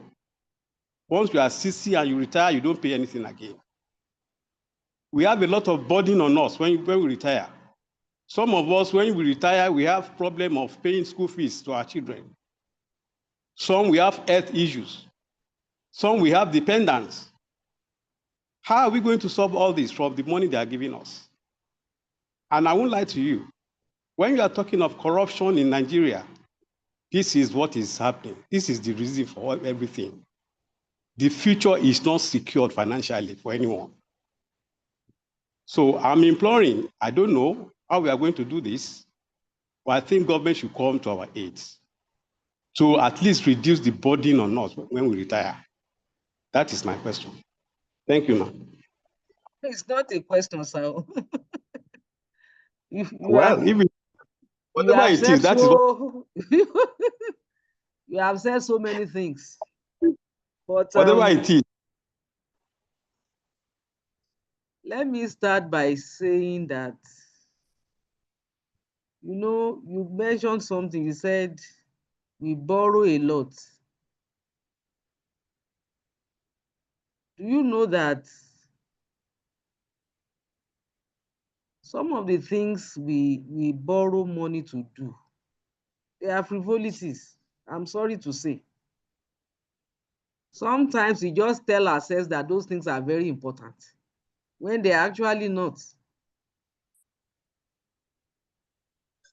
And you know, government has given us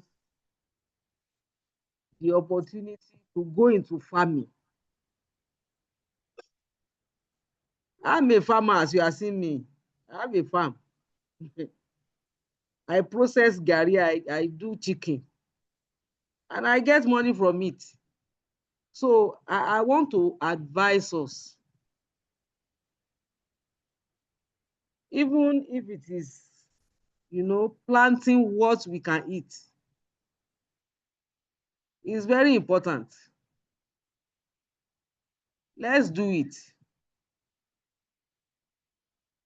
I want to believe that with the little we are earning, if we develop a strategy to manage ourselves, it won't be as bad as it is now. I can tell you, a lot of us mismanage the resources that we have. And that is why lectures like this are very important for us. There is little that the government can do for us. Health insurance is in place. I heard you saying that even if you are sick, you have malaria now, you can spend up to 30,000. Government does not want you to spend anything on malaria. But for some of us, we don't want to go and wait in one hospital. We just want to breeze into private hospital and come out. And then we end up spending 30K. Government has put in place Ilera Eko now. It is because we don't want to queue. That's why we are spending 30K. So it's about changing our lifestyle. It's about looking inwards.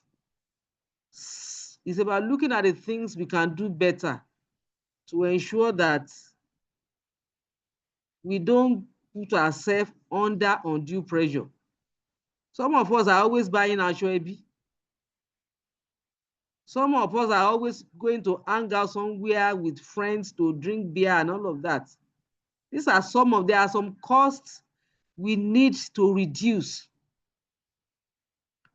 You know, in recent times when the price of fuel went up,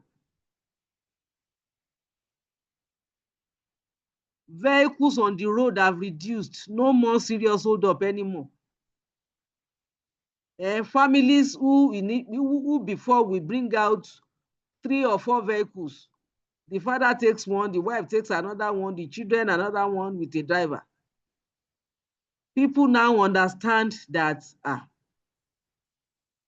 they need to use only 1 vehicle instead of 3. So some of the things that take money from our pockets, and that's what we have been discussing, is because we want to live large. It's the lifestyle we are living. Let us cut down on the lifestyle we are living so that things can be better for us. Trust me, I'm also a public servant. And I know how I've been managing myself. Believe me. The advice I will give you, sir, is you can do farming. You can cut down on your expenses. You can always try and focus on buying assets as against buying liabilities. Thank you very much, sir. I hope I've given you insights on what you can do.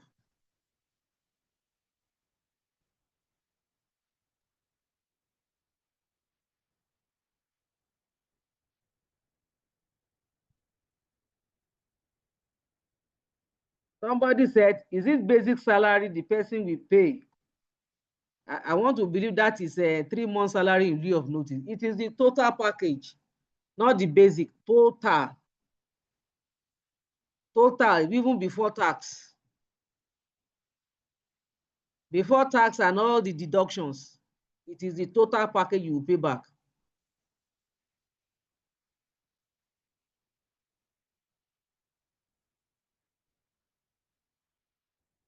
Yes, leave of absence is still being granted. But if you ask for the right reasons,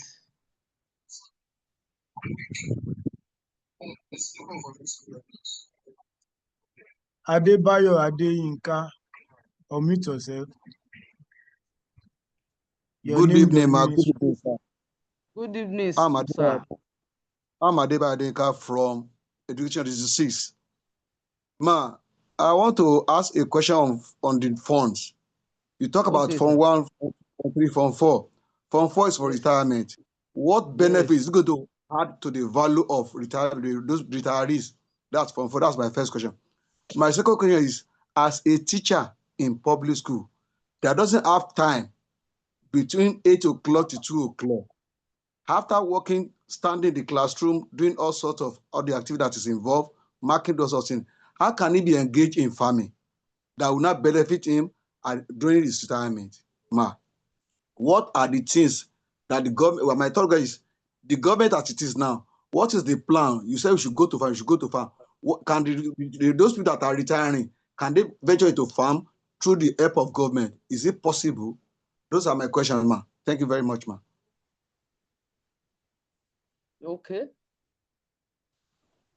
Well, if you are advised to go into farming, it's not for you to go and be cutting grass.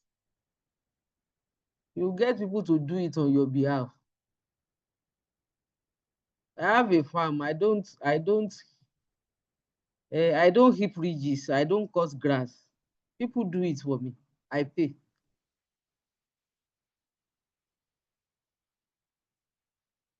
And yes, government, of course, is organizing different kind of training for retirees, and they are being empowered.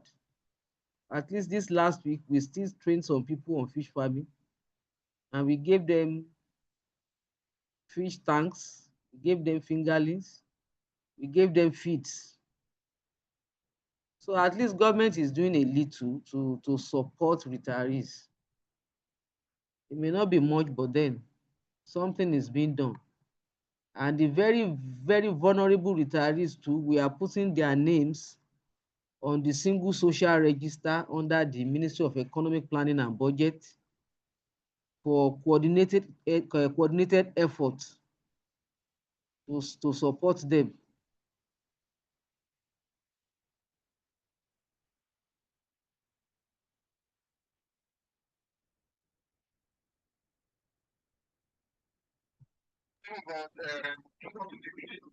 Thank you very much, ma. Are you still with us, ma? I'm here, please. I'm still here. Okay, ma. Okay, ma. My Adedayo, question is concerning the fund. concerning Concerning the what? fund, the fund, Fund 4. Fund What 4. benefits? Yes, what benefits to retirees? Okay. Fund 4 is like they are investing in fixed Deposit. fixed income instrument. That is, it could be money market, maybe mutual fund, that the interest rate is predetermined. That is where that fund is invested into. It is not invested in maybe shares where it is variable income instrument. The profit from that can be volatile. Fund 1 is mostly invested in variable income instrument. That's the category of investment. So the import of the Fund 4 is that when the investment is being made, the interest rate is predetermined. You know, when you do a fixed deposit in the bank, you already know that it's going to bring you 7%, 8%, 10%, or 12%. So that is why retirees fund is invested into that fund, such that the risk is very low, little or no risk at all. There will be little or no risk at all. That fund cannot be lost. I don't know if you get what I'm trying to say. You know, what the pension fund administrator does is that they invest our RSA into different investment instruments. Like I said, some are fixed income instruments, some are variable income instruments. And what I mean by that is that fixed means they have an idea of the returns that will come, which is likely not to fail. Variable means that it is volatile, that investing in that fund, you can even lose money. So it's very possible, if you are looking at your, if you are following your RSA, sometimes if you see that the money reduces, it is probably because your money was invested somewhere and the loss was made. So it happens.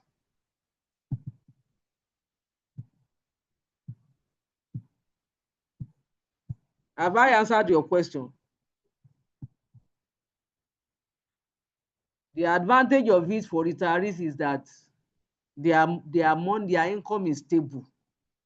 They are not likely to lose money with the kind of investment that their funds is being engaged in.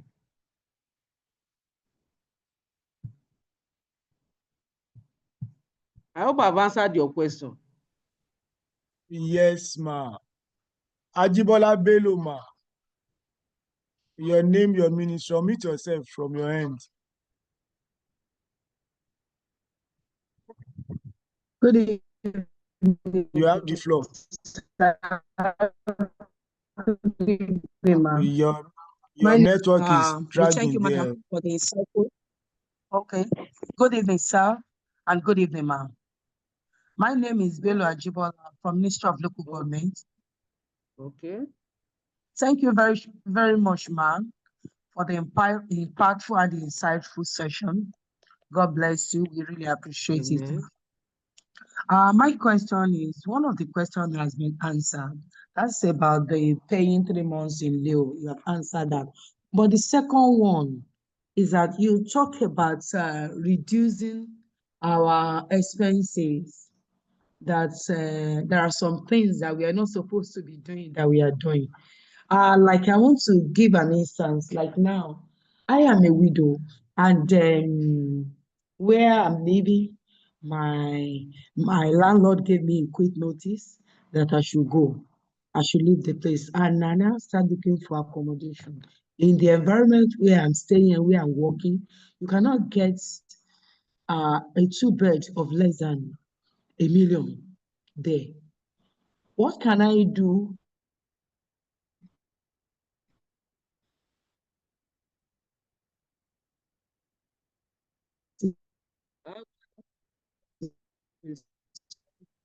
Sister Ajibola, we can't hear you again. Are you there? I think she said what can she Agriculture, do? the farming stuff that you are, yes, on that one, to reduce based on what you have said, ma'am. Then another one is that, can the PFA give me part of the sum so that I'll go into the farming process? Thank you, ma'am.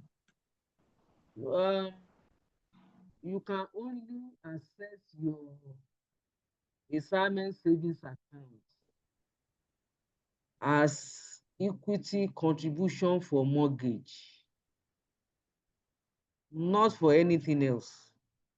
You want to buy a house and you are going through a mortgage and you are expected to make a down payment. That is the equity contribution. That is what you can use that 25% of your RSA to do, nothing more than that. That is what the law made provision for, not for farming. You can't use that money for farming. It's not possible.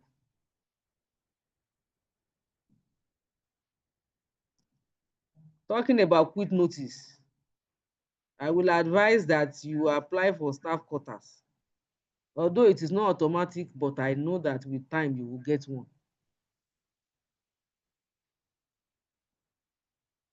Have I answered your question, ma?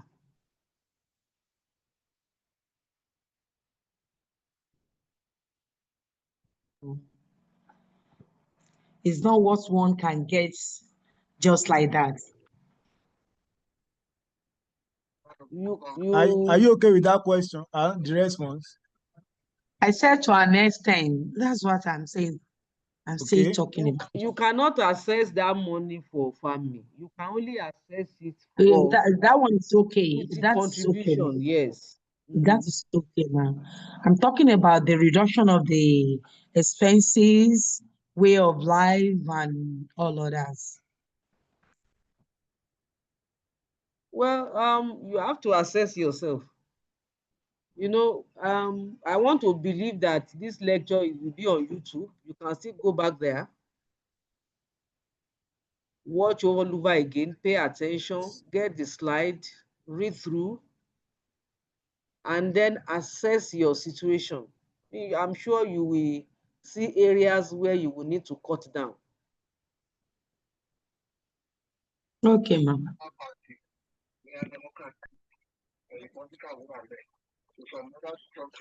Okay.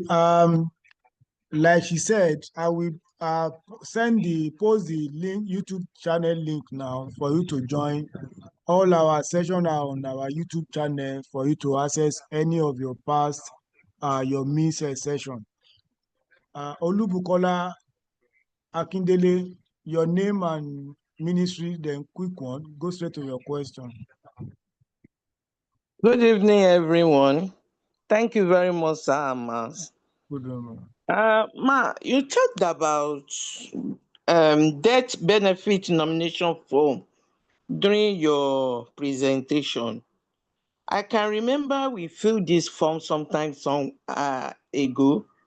Is there a way to access it in case we want to make amendments or to change some things on it in terms of the beneficiaries, ma?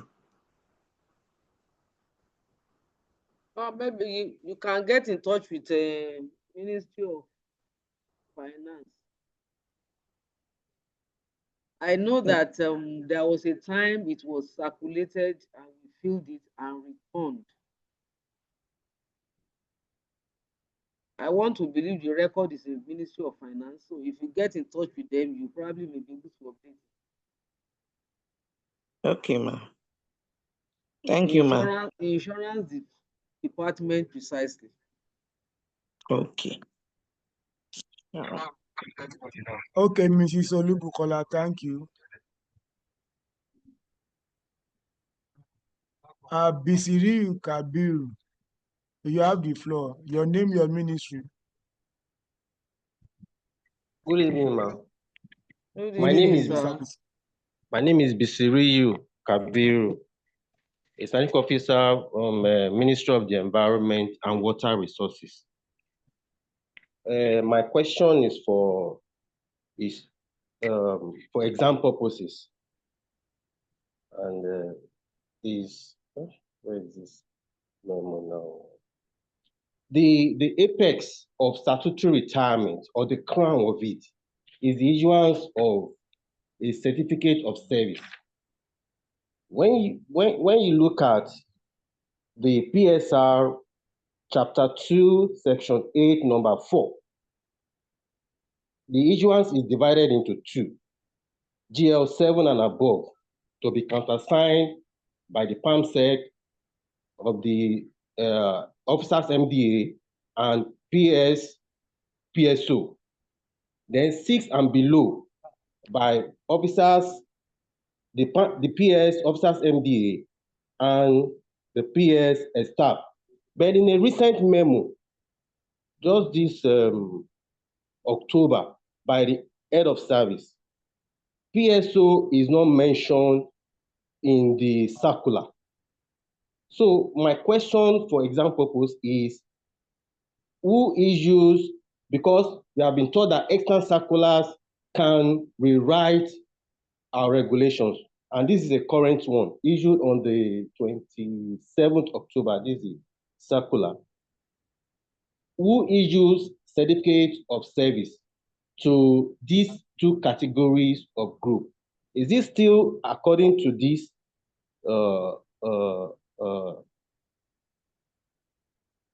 this quoted section of the PSR, or it has been nullified by the recently issued circular? Thank you.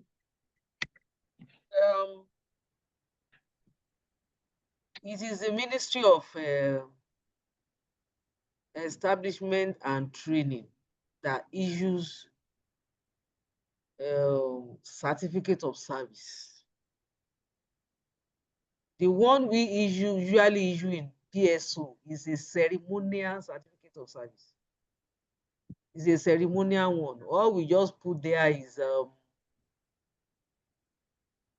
this certificate of service is issued to so person for dedication and exemplary conduct in the service of Lagos State government. That's what we put there. So that is just for it's just ceremonial. So the MDA that issues certificate of service, which I think it will entail the officer's trajectory in the service, is the Ministry of Establishment, and it's still the same thing that is in the circular that is also written in the PSR. So I think it's the MDA that you want to be sure of, right? It is Ministry of Establishment and Training. The other one from Post Service Department is a ceremonial one.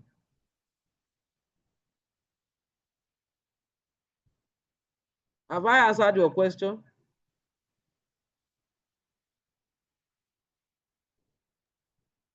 Are you still there, Mr. Bisiri? Mr. Bisiri, are you still there? Are you okay? I don't think he's not there anymore. Okay. Yes. Well answered. All right. Thank you.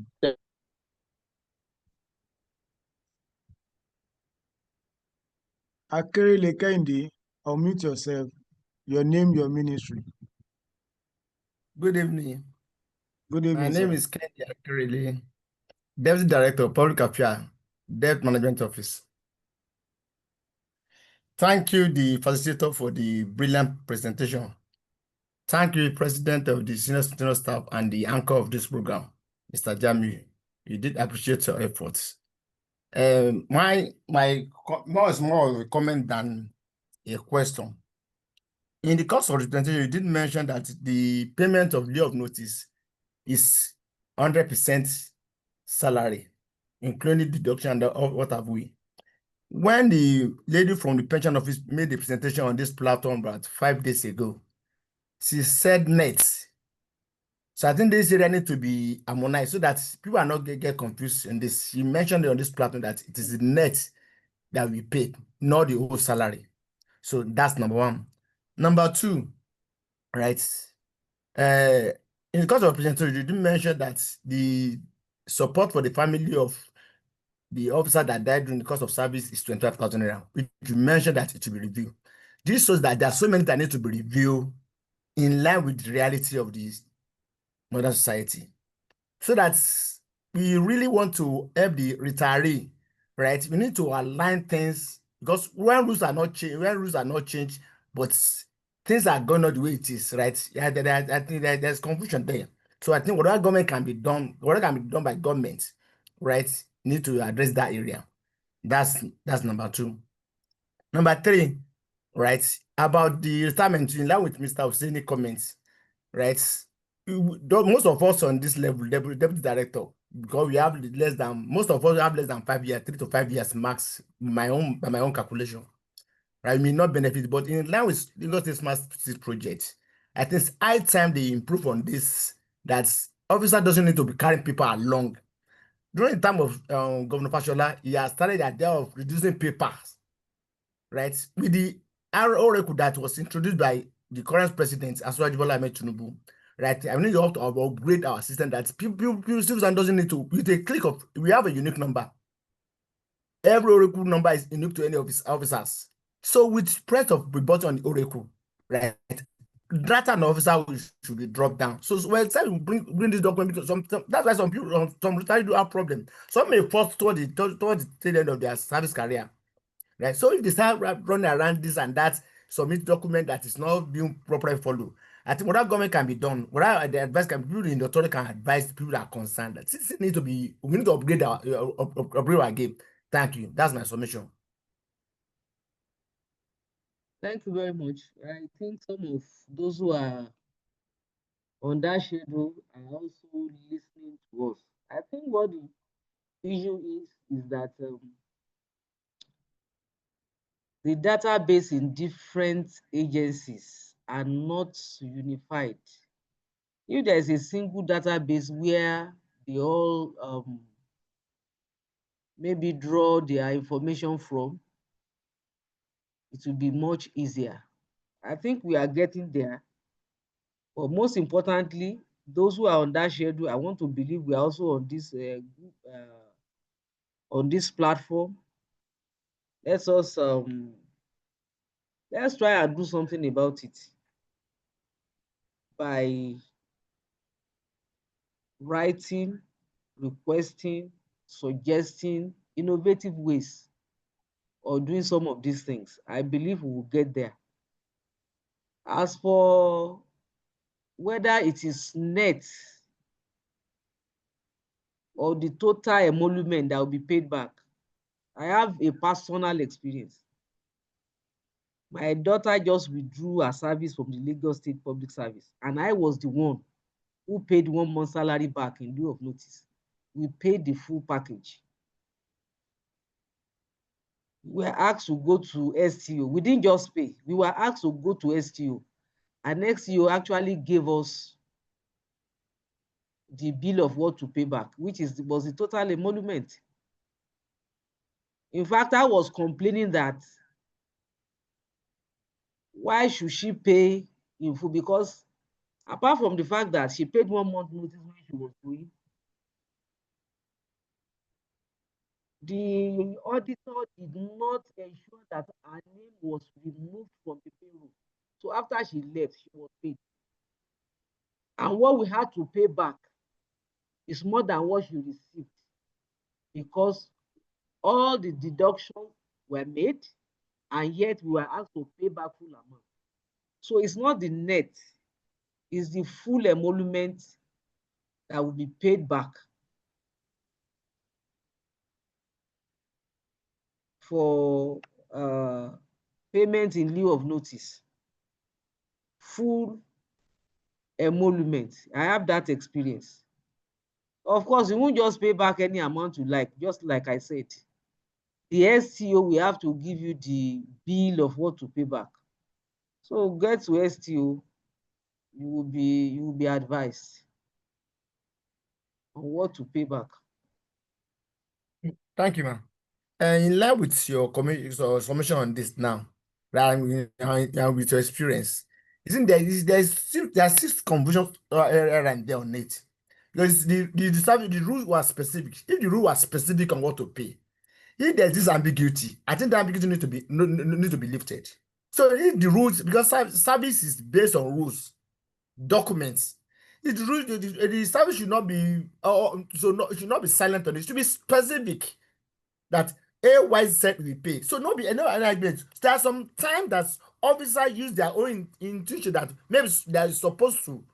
Like the pressure lady presented that is a net on this platform. Mr. Jamiu can confirm it, and other that attended that meeting, right? So, and you are saying that I'm not contesting you, and going by your experience, That you even said you question them, this are you supposed to pay all this? You even question that means there's something that is missing somewhere.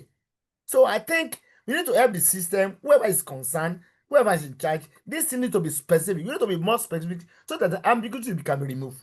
My opinion. Thank you. God bless you, man. Thank you very much.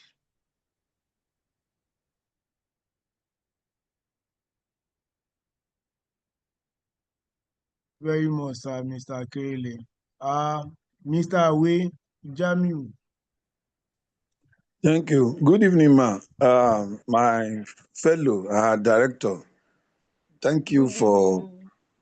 Good evening, ma. Thank you for your time. At this late time, we are expecting an elderly stateswoman to be at rest around this time, but because of the leadership, you still have to do this for us. I want to say thank you for that. My question, before I ask my question, ma, let me just make a follow-up on what Mr. Kehinde had just spoken to now. I'm sure I was the one that asked that question from the lady that came from, one of our directors that came from Mrs. Makinde. Yes, LASPEC. I was on that call, and I was actually the person that asked that question. And I'm sure before somebody had been on this platform before that I asked that question, and it was saying that since it has to do with pension, we should leave it for the pension person when that person comes. So I delayed that question until when she actually came. And what I asked was, when somebody is retiring, resigning, or withdrawing, whichever way, and he has to pay either a month in lieu of notice or 3, that is that person going to pay a gross payment of this emolument, or is going to pay the net? And she actually spoke to issue of basic salary, which ordinarily, by the experience you had, I had the same. I know one of the officers with me in the public procurement agency at a particular year was resigning, and he was leaving the service, and the issue of what he needs to pay comes on, and the same route we went through was what we went through, and I know it was not like that. But what I want to speak to Mr. Akerele on is this: every person can come on the platform to speak, but sometimes we might be very, very individualistic in our reply instead of following the rule. It might be out of error. It might be just that person want to speak. And I know that one of those things that our leader that's on this call, Mrs. Duro Dola, what we've learned from her as our mentor is what you are really not too sure of. It is better for you to delay it and ask that we should ask questions from some people, or delay it for us to be very sure instead of just answering that question. I actually did not want to push it further beyond that, but I know it's something we still get at. So, and that is what is coming on now. So I want to say that is an error, and I want to believe it's a personal error from her. And we also have the right as a public servant and leaders to go after issues like this and get the right thing and push it back to the fore. So, and want to stand with what Mrs. Duro Dola said, and I want to make it a challenge to you, Mr. Akerele, myself and Jamiu and every other person, to actually get what we know it is right and bring it back for people to understand where they should stand. So that stays like that. So on my question, ma, I am aware with all of those teachings we have from you from post-service that before people retire, 2 years, a year, 2, I don't know. I don't want to be specific. I know there is a pre-retirement training that you put them through on what they can do, what they need to do after retirement, how to take care of their health, business they can run, all of those things. I know there's something like that. But what I want to ask is there any program that is in focus, maybe that I don't know, or we don't know, or that's a silent one? And if not, how can we do it that public servants, maybe when it's like 10 years before retirement, or even beyond 10 years, people can learn what they need to do before it is just 1 year to it or too late for them to do.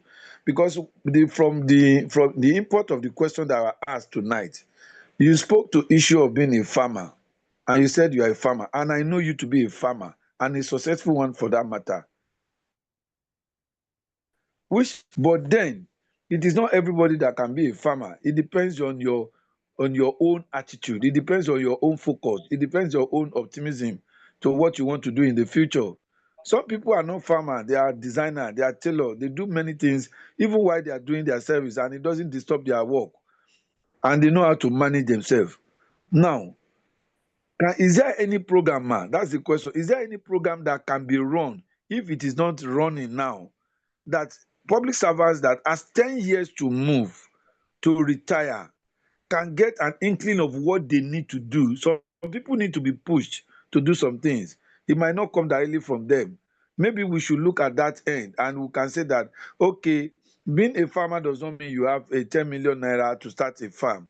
If you can get like 10, 20 cockerel, poultry beds in your house and start feeding them with just ordinary, some of them get training costs from your office. One bag can do that between September and December, 3 months. And by the time you sell the 20 in December, I tell you, you can make 100,000 out of what you have done. Can you run this, and this small business like that? They can run. We are seeing staff who comes into Alausa even around December, and they bring birds, they bring egg. Some of them come and sell egg, poultry eggs. Some of them bring vegetables that they planted in their house. That's so much they cannot eat all alone, and they bring. This is a wedu, this is a fall, like this is a oloja oko, like it is. And they sell many other things. There are many people that run some other business that they can move, but if they don't have that sense of the business, they might not be able to do it.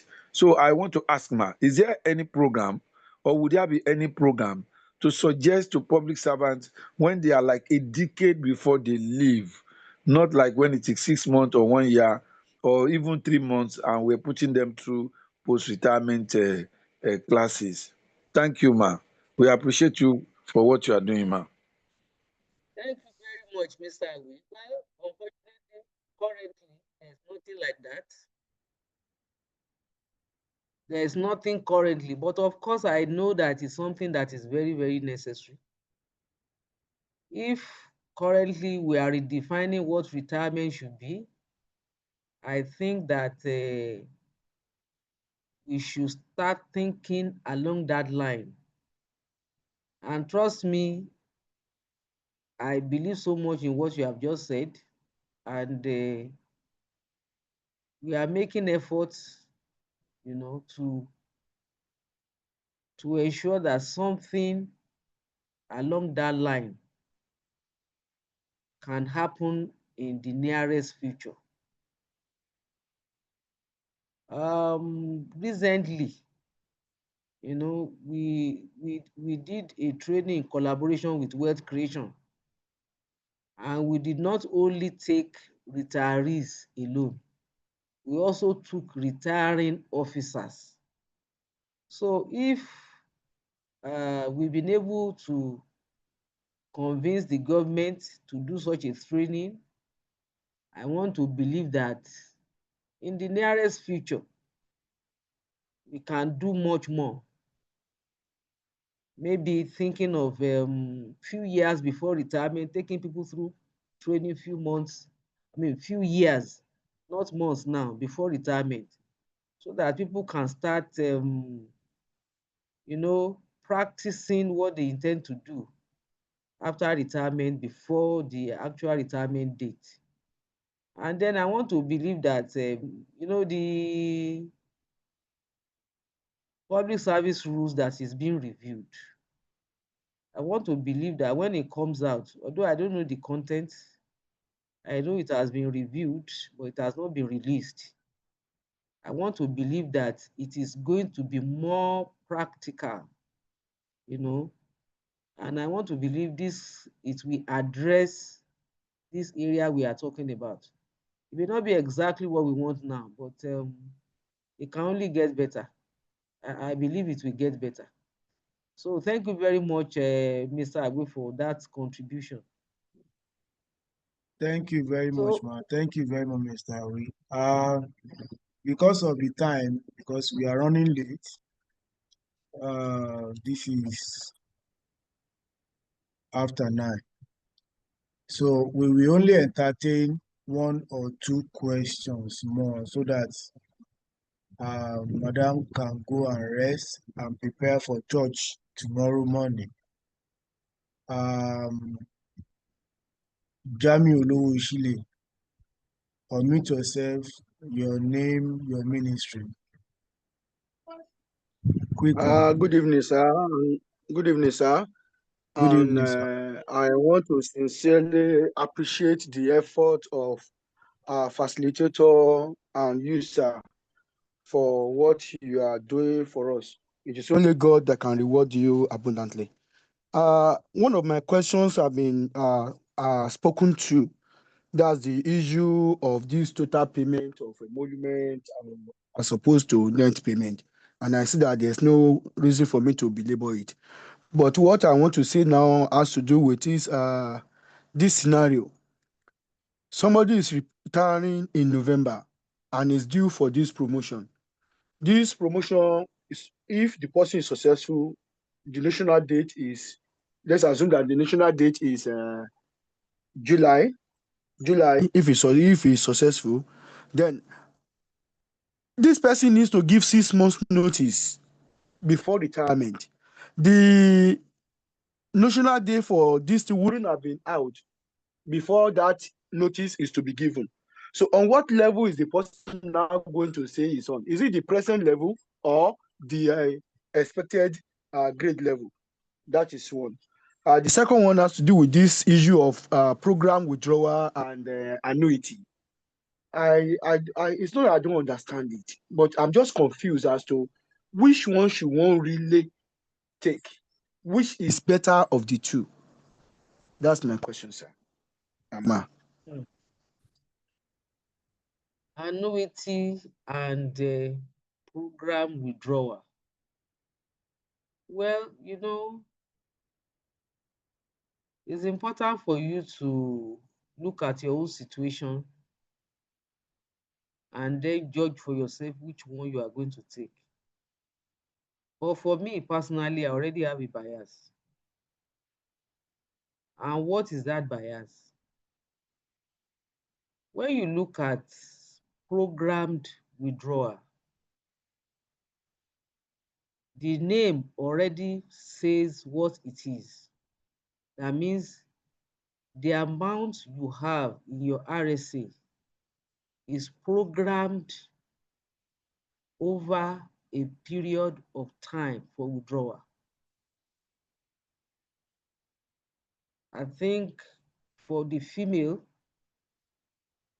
the life expectancy after retirement is 15, and for the male, it is 10. And I think I've seen a few schedule from the PFAs where they will specify that the amount in the person in question's RSA will be spread for 10 years, 5 months. I've seen it. Do you understand? There is a schedule they get from their PFA after retirement, and it will specify how long that amount will last. But the recent regulation says that there is a guaranteed amount that every RSA holder should be paid throughout their lifetime by the PFAs. So what I tell myself is this: assuming my money has been spread for 10 years, 8 months, let me put it that way, for instance, that means if I no longer have any money in my RSA, a guaranteed amount can be any amount. If they give me 10,000, it's a guaranteed amount. If they give me 15,000, it's a guaranteed amount. But if you do annuity. Annuity is for life. You are purchasing a product which will give you a fixed monthly remuneration. If at the commencement of that policy, you are earning 60K, you are going to earn 60K throughout your lifetime. And if the government is saying, oh, they want to pay certain amount to retirees, maybe pension enhancement, like the federal government is doing now. Although I'm not still sure of the modalities they are going to use to distribute this money, but I want to believe that anybody that has withdrawn from the PFAs to go and buy annuity may not benefit, because they have actually withdrawn and they have gone to buy a product which will give them fixed income throughout their lifetime. Meanwhile, program withdrawal, your money is spread for a period of time, and thereafter, you can get a guaranteed amount, which could be any amount. So it is now your choice. Which one will you go for? They both have advantages and disadvantages. If you ask me, I will opt for annuity. I love certainty. I love to be able to plan, to know that, okay, this is what I'm getting, and I plan for it. I think with program withdrawal, as far as I'm concerned, at the end of the day, you may not know what will happen. By the time the money in your RSA has been exhausted. Although they will tell you, PFAs will tell you that money cannot be exhausted. But I think I've had 1 or 2 cases where people say their money has been exhausted. So for me, I will go for annuity. I'll go for annuity. Sincerely, I hope somebody in maybe commission or so is on this platform who can answer the first question that you asked, which is on the implementation of promotion. You know that in the past, I mean, the preparation for 2026 promotion is already on now. And in fact, the exercise has commenced. Unlike before, it will take the middle of 2026 for it to start. So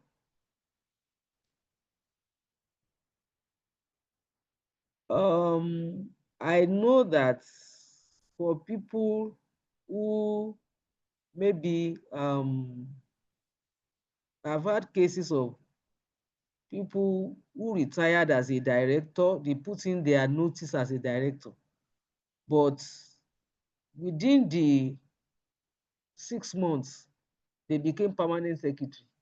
Of course, they are going to put in a request that will show that they are exiting the service as a permanent secretary. But for this promotion exercise, I'm not sure of the process, and I'm not going to,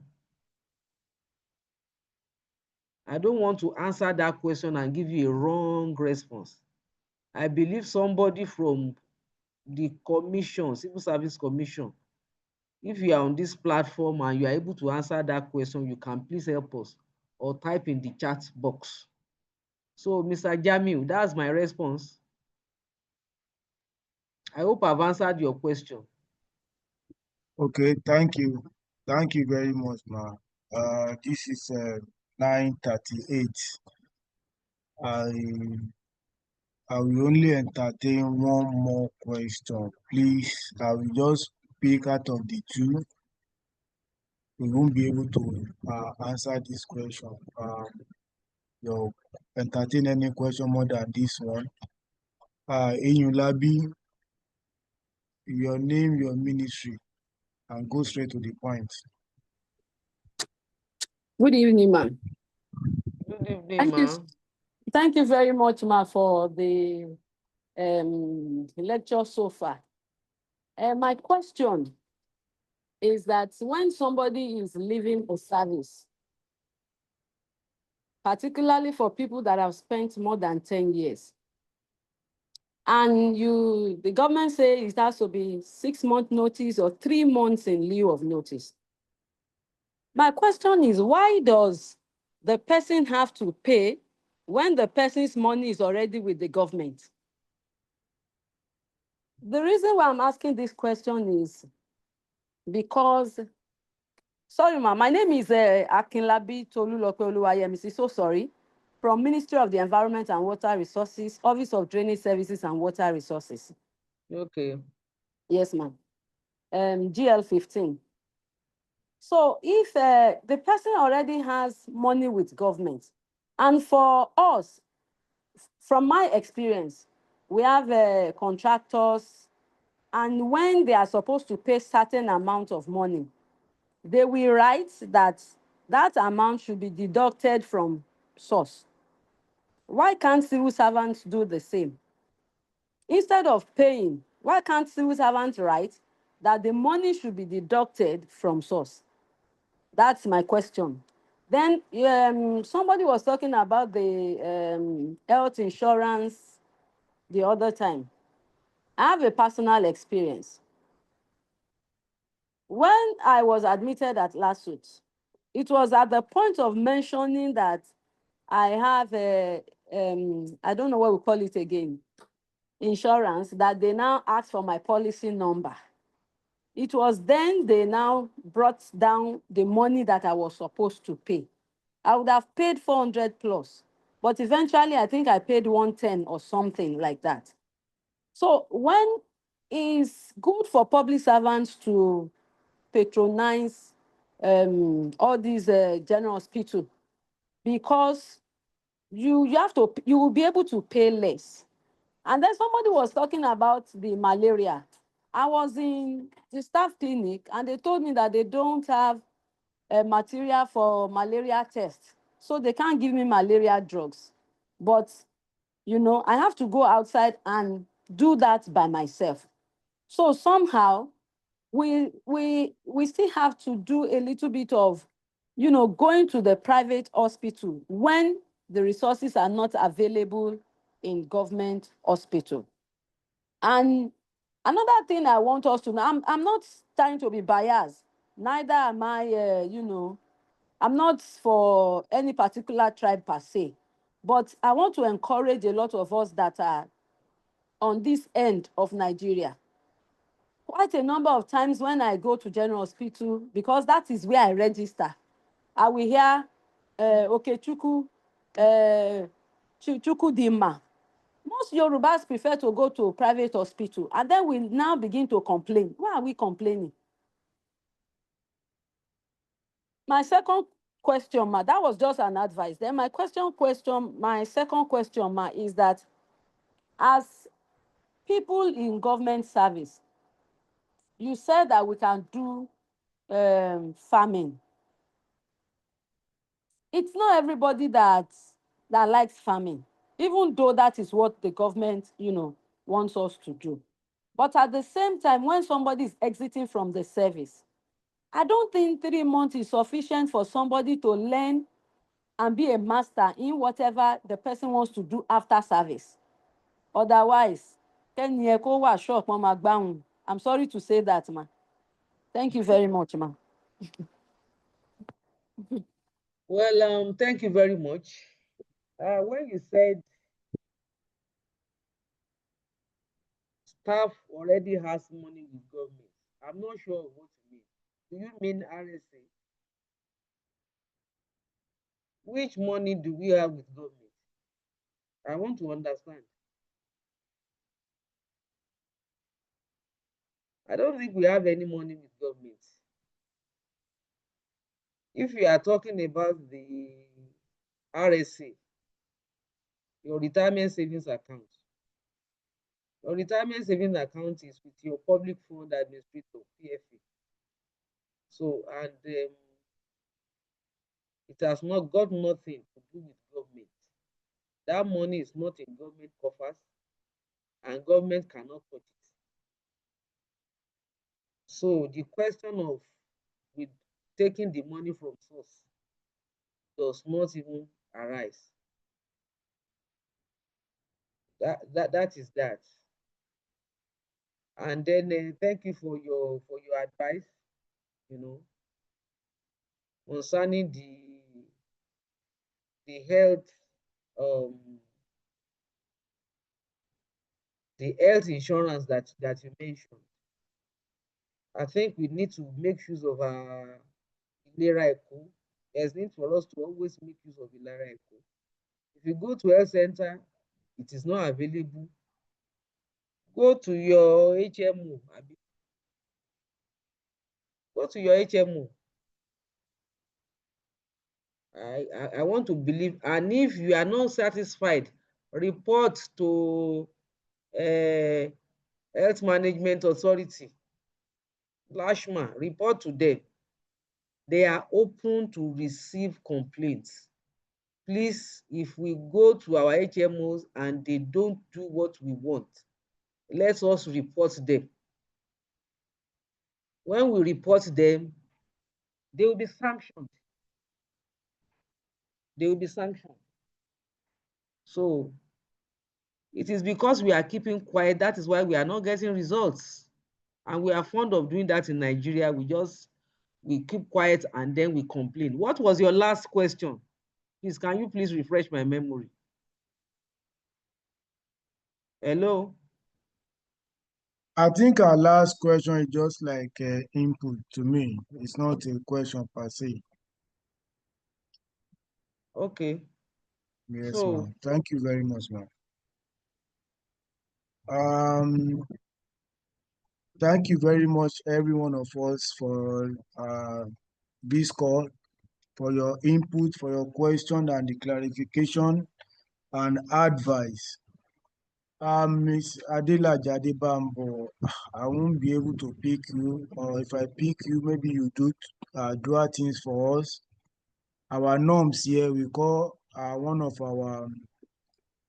the participants to appreciate our facilitator on behalf of all. So in that case, Adelaja, we unmute you, ask question at the same time, appreciate our facilitator on behalf of participants. Adelaja, you have the floor. Mute yourself. Okay. Thank you, our host, Mr. Moderator. And a quick one. I just want to speak to this aspect that people raised. Madam raised it herself concerning farming. I'm with the Ministry of Agriculture. I'm a deputy director. I'm with the agency called Lagos State Agri Development Authority at Okoba. Now, quickly, all agencies can interface with the Ministry of Agriculture, and then appropriately such trainings can be taken, as interagency approach, and I think that can be resolved. They can pull officers who are about to retire together for all this in-house seminar. Our officers are competent all around, from those in charge of extension at LSADA to the Farm Service Center and the department at Alausa. They can get involved. I recall a time when we had to go and cascade information about agriculture in all the local government and LCDA recently, and then we did that very well. So, but that's just to add to the question that was raised about, getting knowledge about agriculture, and then, in handling, in post-harvest, in processing, and all the areas that can benefit retiring officers and retirees as well. On a final note, I want to thank Madam who came on board, and she has been so gracious with her depth of knowledge. She's been able to cough out, and I think all of us, we must have caught a lot of cold from our sneezing tonight. We want to thank you. God will continue to replenish you, and the knowledge that you are having will continue to widen. should not diminish. I thank you once again on behalf of everybody. Good night, man. Thank you. Thank you very Uh, much. Good night. Thank you very much, Mr. Adebambo. Before we end the call, you mean we can come to your office for learning the agriculture? Is that what you mean, sir? So that we can march towards your office on Monday. Yes, you can interface with our ministry concerning when people are in service and they want to retire, and then they want to learn one trade or the other in the aspect of agriculture. Through the commissioner and the permanent secretary, they will cascade it down. Our own agency, Lagos State Agri Development Authority, we're actually interfacing with farmers outside, extending knowledge and innovation to them. And I think if it is done appropriately, those who are about to retire from government, who are our home people, if we are given instruction, we have enough knowledge, practical experience in all fields that will help everybody who is interested in agriculture and food systems. You know, it entails a lot of things: fisheries, livestock, processing, women in agriculture, and all the rest. So we'll be able to act appropriately once we are given the go-ahead to do so. Okay. Thank you very much, sir, for this information. I will come and see you after the promotion exercise. So that let me see if I can You're start welcome, something somewhere. No problem, sir. Yeah. I think you can invite him also. Are we? It's like I don't know where I'm But going. yes, You know where I'm at going. least Are we? Information is power. Yes, And that is yes, why I ma'am. really enjoy what you are doing so much. Thank you so much, God ma'am. bless you. Thank you so much, ma'am. I will definitely invite him after the promotion exercise. I think Mr. Adelaja said he's eligible for this year promotion, right? Next year promotion. Mr. Adelaja, are you due? Okay, no problem. I will make sure I see you because my program is every Sunday. We did this program every Sunday. But due to the promotion exercise, we switch that we need to cover up for the area of concentration for the eligible officer. So that is why we are having this back to back for 8 days. So after that, we switch back to our Sunday tonic. Thank you very much, every one of us. Thank you very much, Ma, for your time. You did well. You did justice to the retirement plan. And indeed, you are a wonderful boss, Ma. Thank you very much, Ma. Thank you very much. And I believe You are most all of welcome. us on this call gain one or two things from her. And I don't want you to see it on the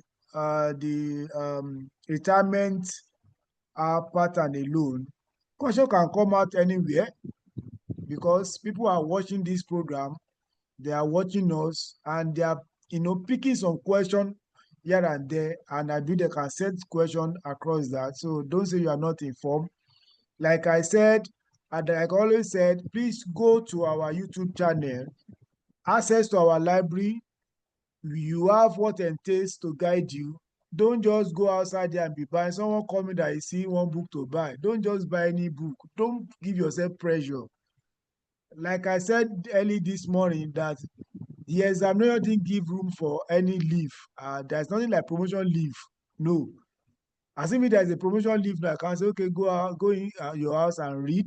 But now you will still be doing something in your office. It means you are multitasking, and at the same time you are still trying to get over the promotion exercise. That is why we come up with all this, that at your comfort zone, access the channel, and please join our channel, Telegram channel. As from Monday now, we will start sending audio. The video, you can access the video on our YouTube channel, but audio will be sent to you because of the promotion exercise, so that you can access to it. We discovered that what you listen to every day stick to you, to your brain, than what you read. My own research, or anyway. So if you start listening to this audio, by the time you get to the whatever panel, it will come out when they ask that question. Something with the music we play, your brain will play the music. You just reflect. So stick to our channel, as well as our Telegram channel. Tonight audio will be sent on Monday, and other audio will start sending to our channel, and other necessary material. But if you are not on our channel, just access our YouTube channel. We have it. We have like 36 sessions. Today's one will now be 37. So access there, public service rule, any cadre you are, you find your own part. So once again, thank you very much, Ma. Thank you very much, every one You're of most us. welcome. Yeah. Have a good night. Have a lovely night rest. I'll see you tomorrow. Tomorrow by 7 o'clock, we are having speech writing and communication by Permanent Secretary, Chief of Staff by 7 o'clock. Please stay tuned, glue with us, and get the best. Thank you. Good night. Bye-bye. Bye-bye.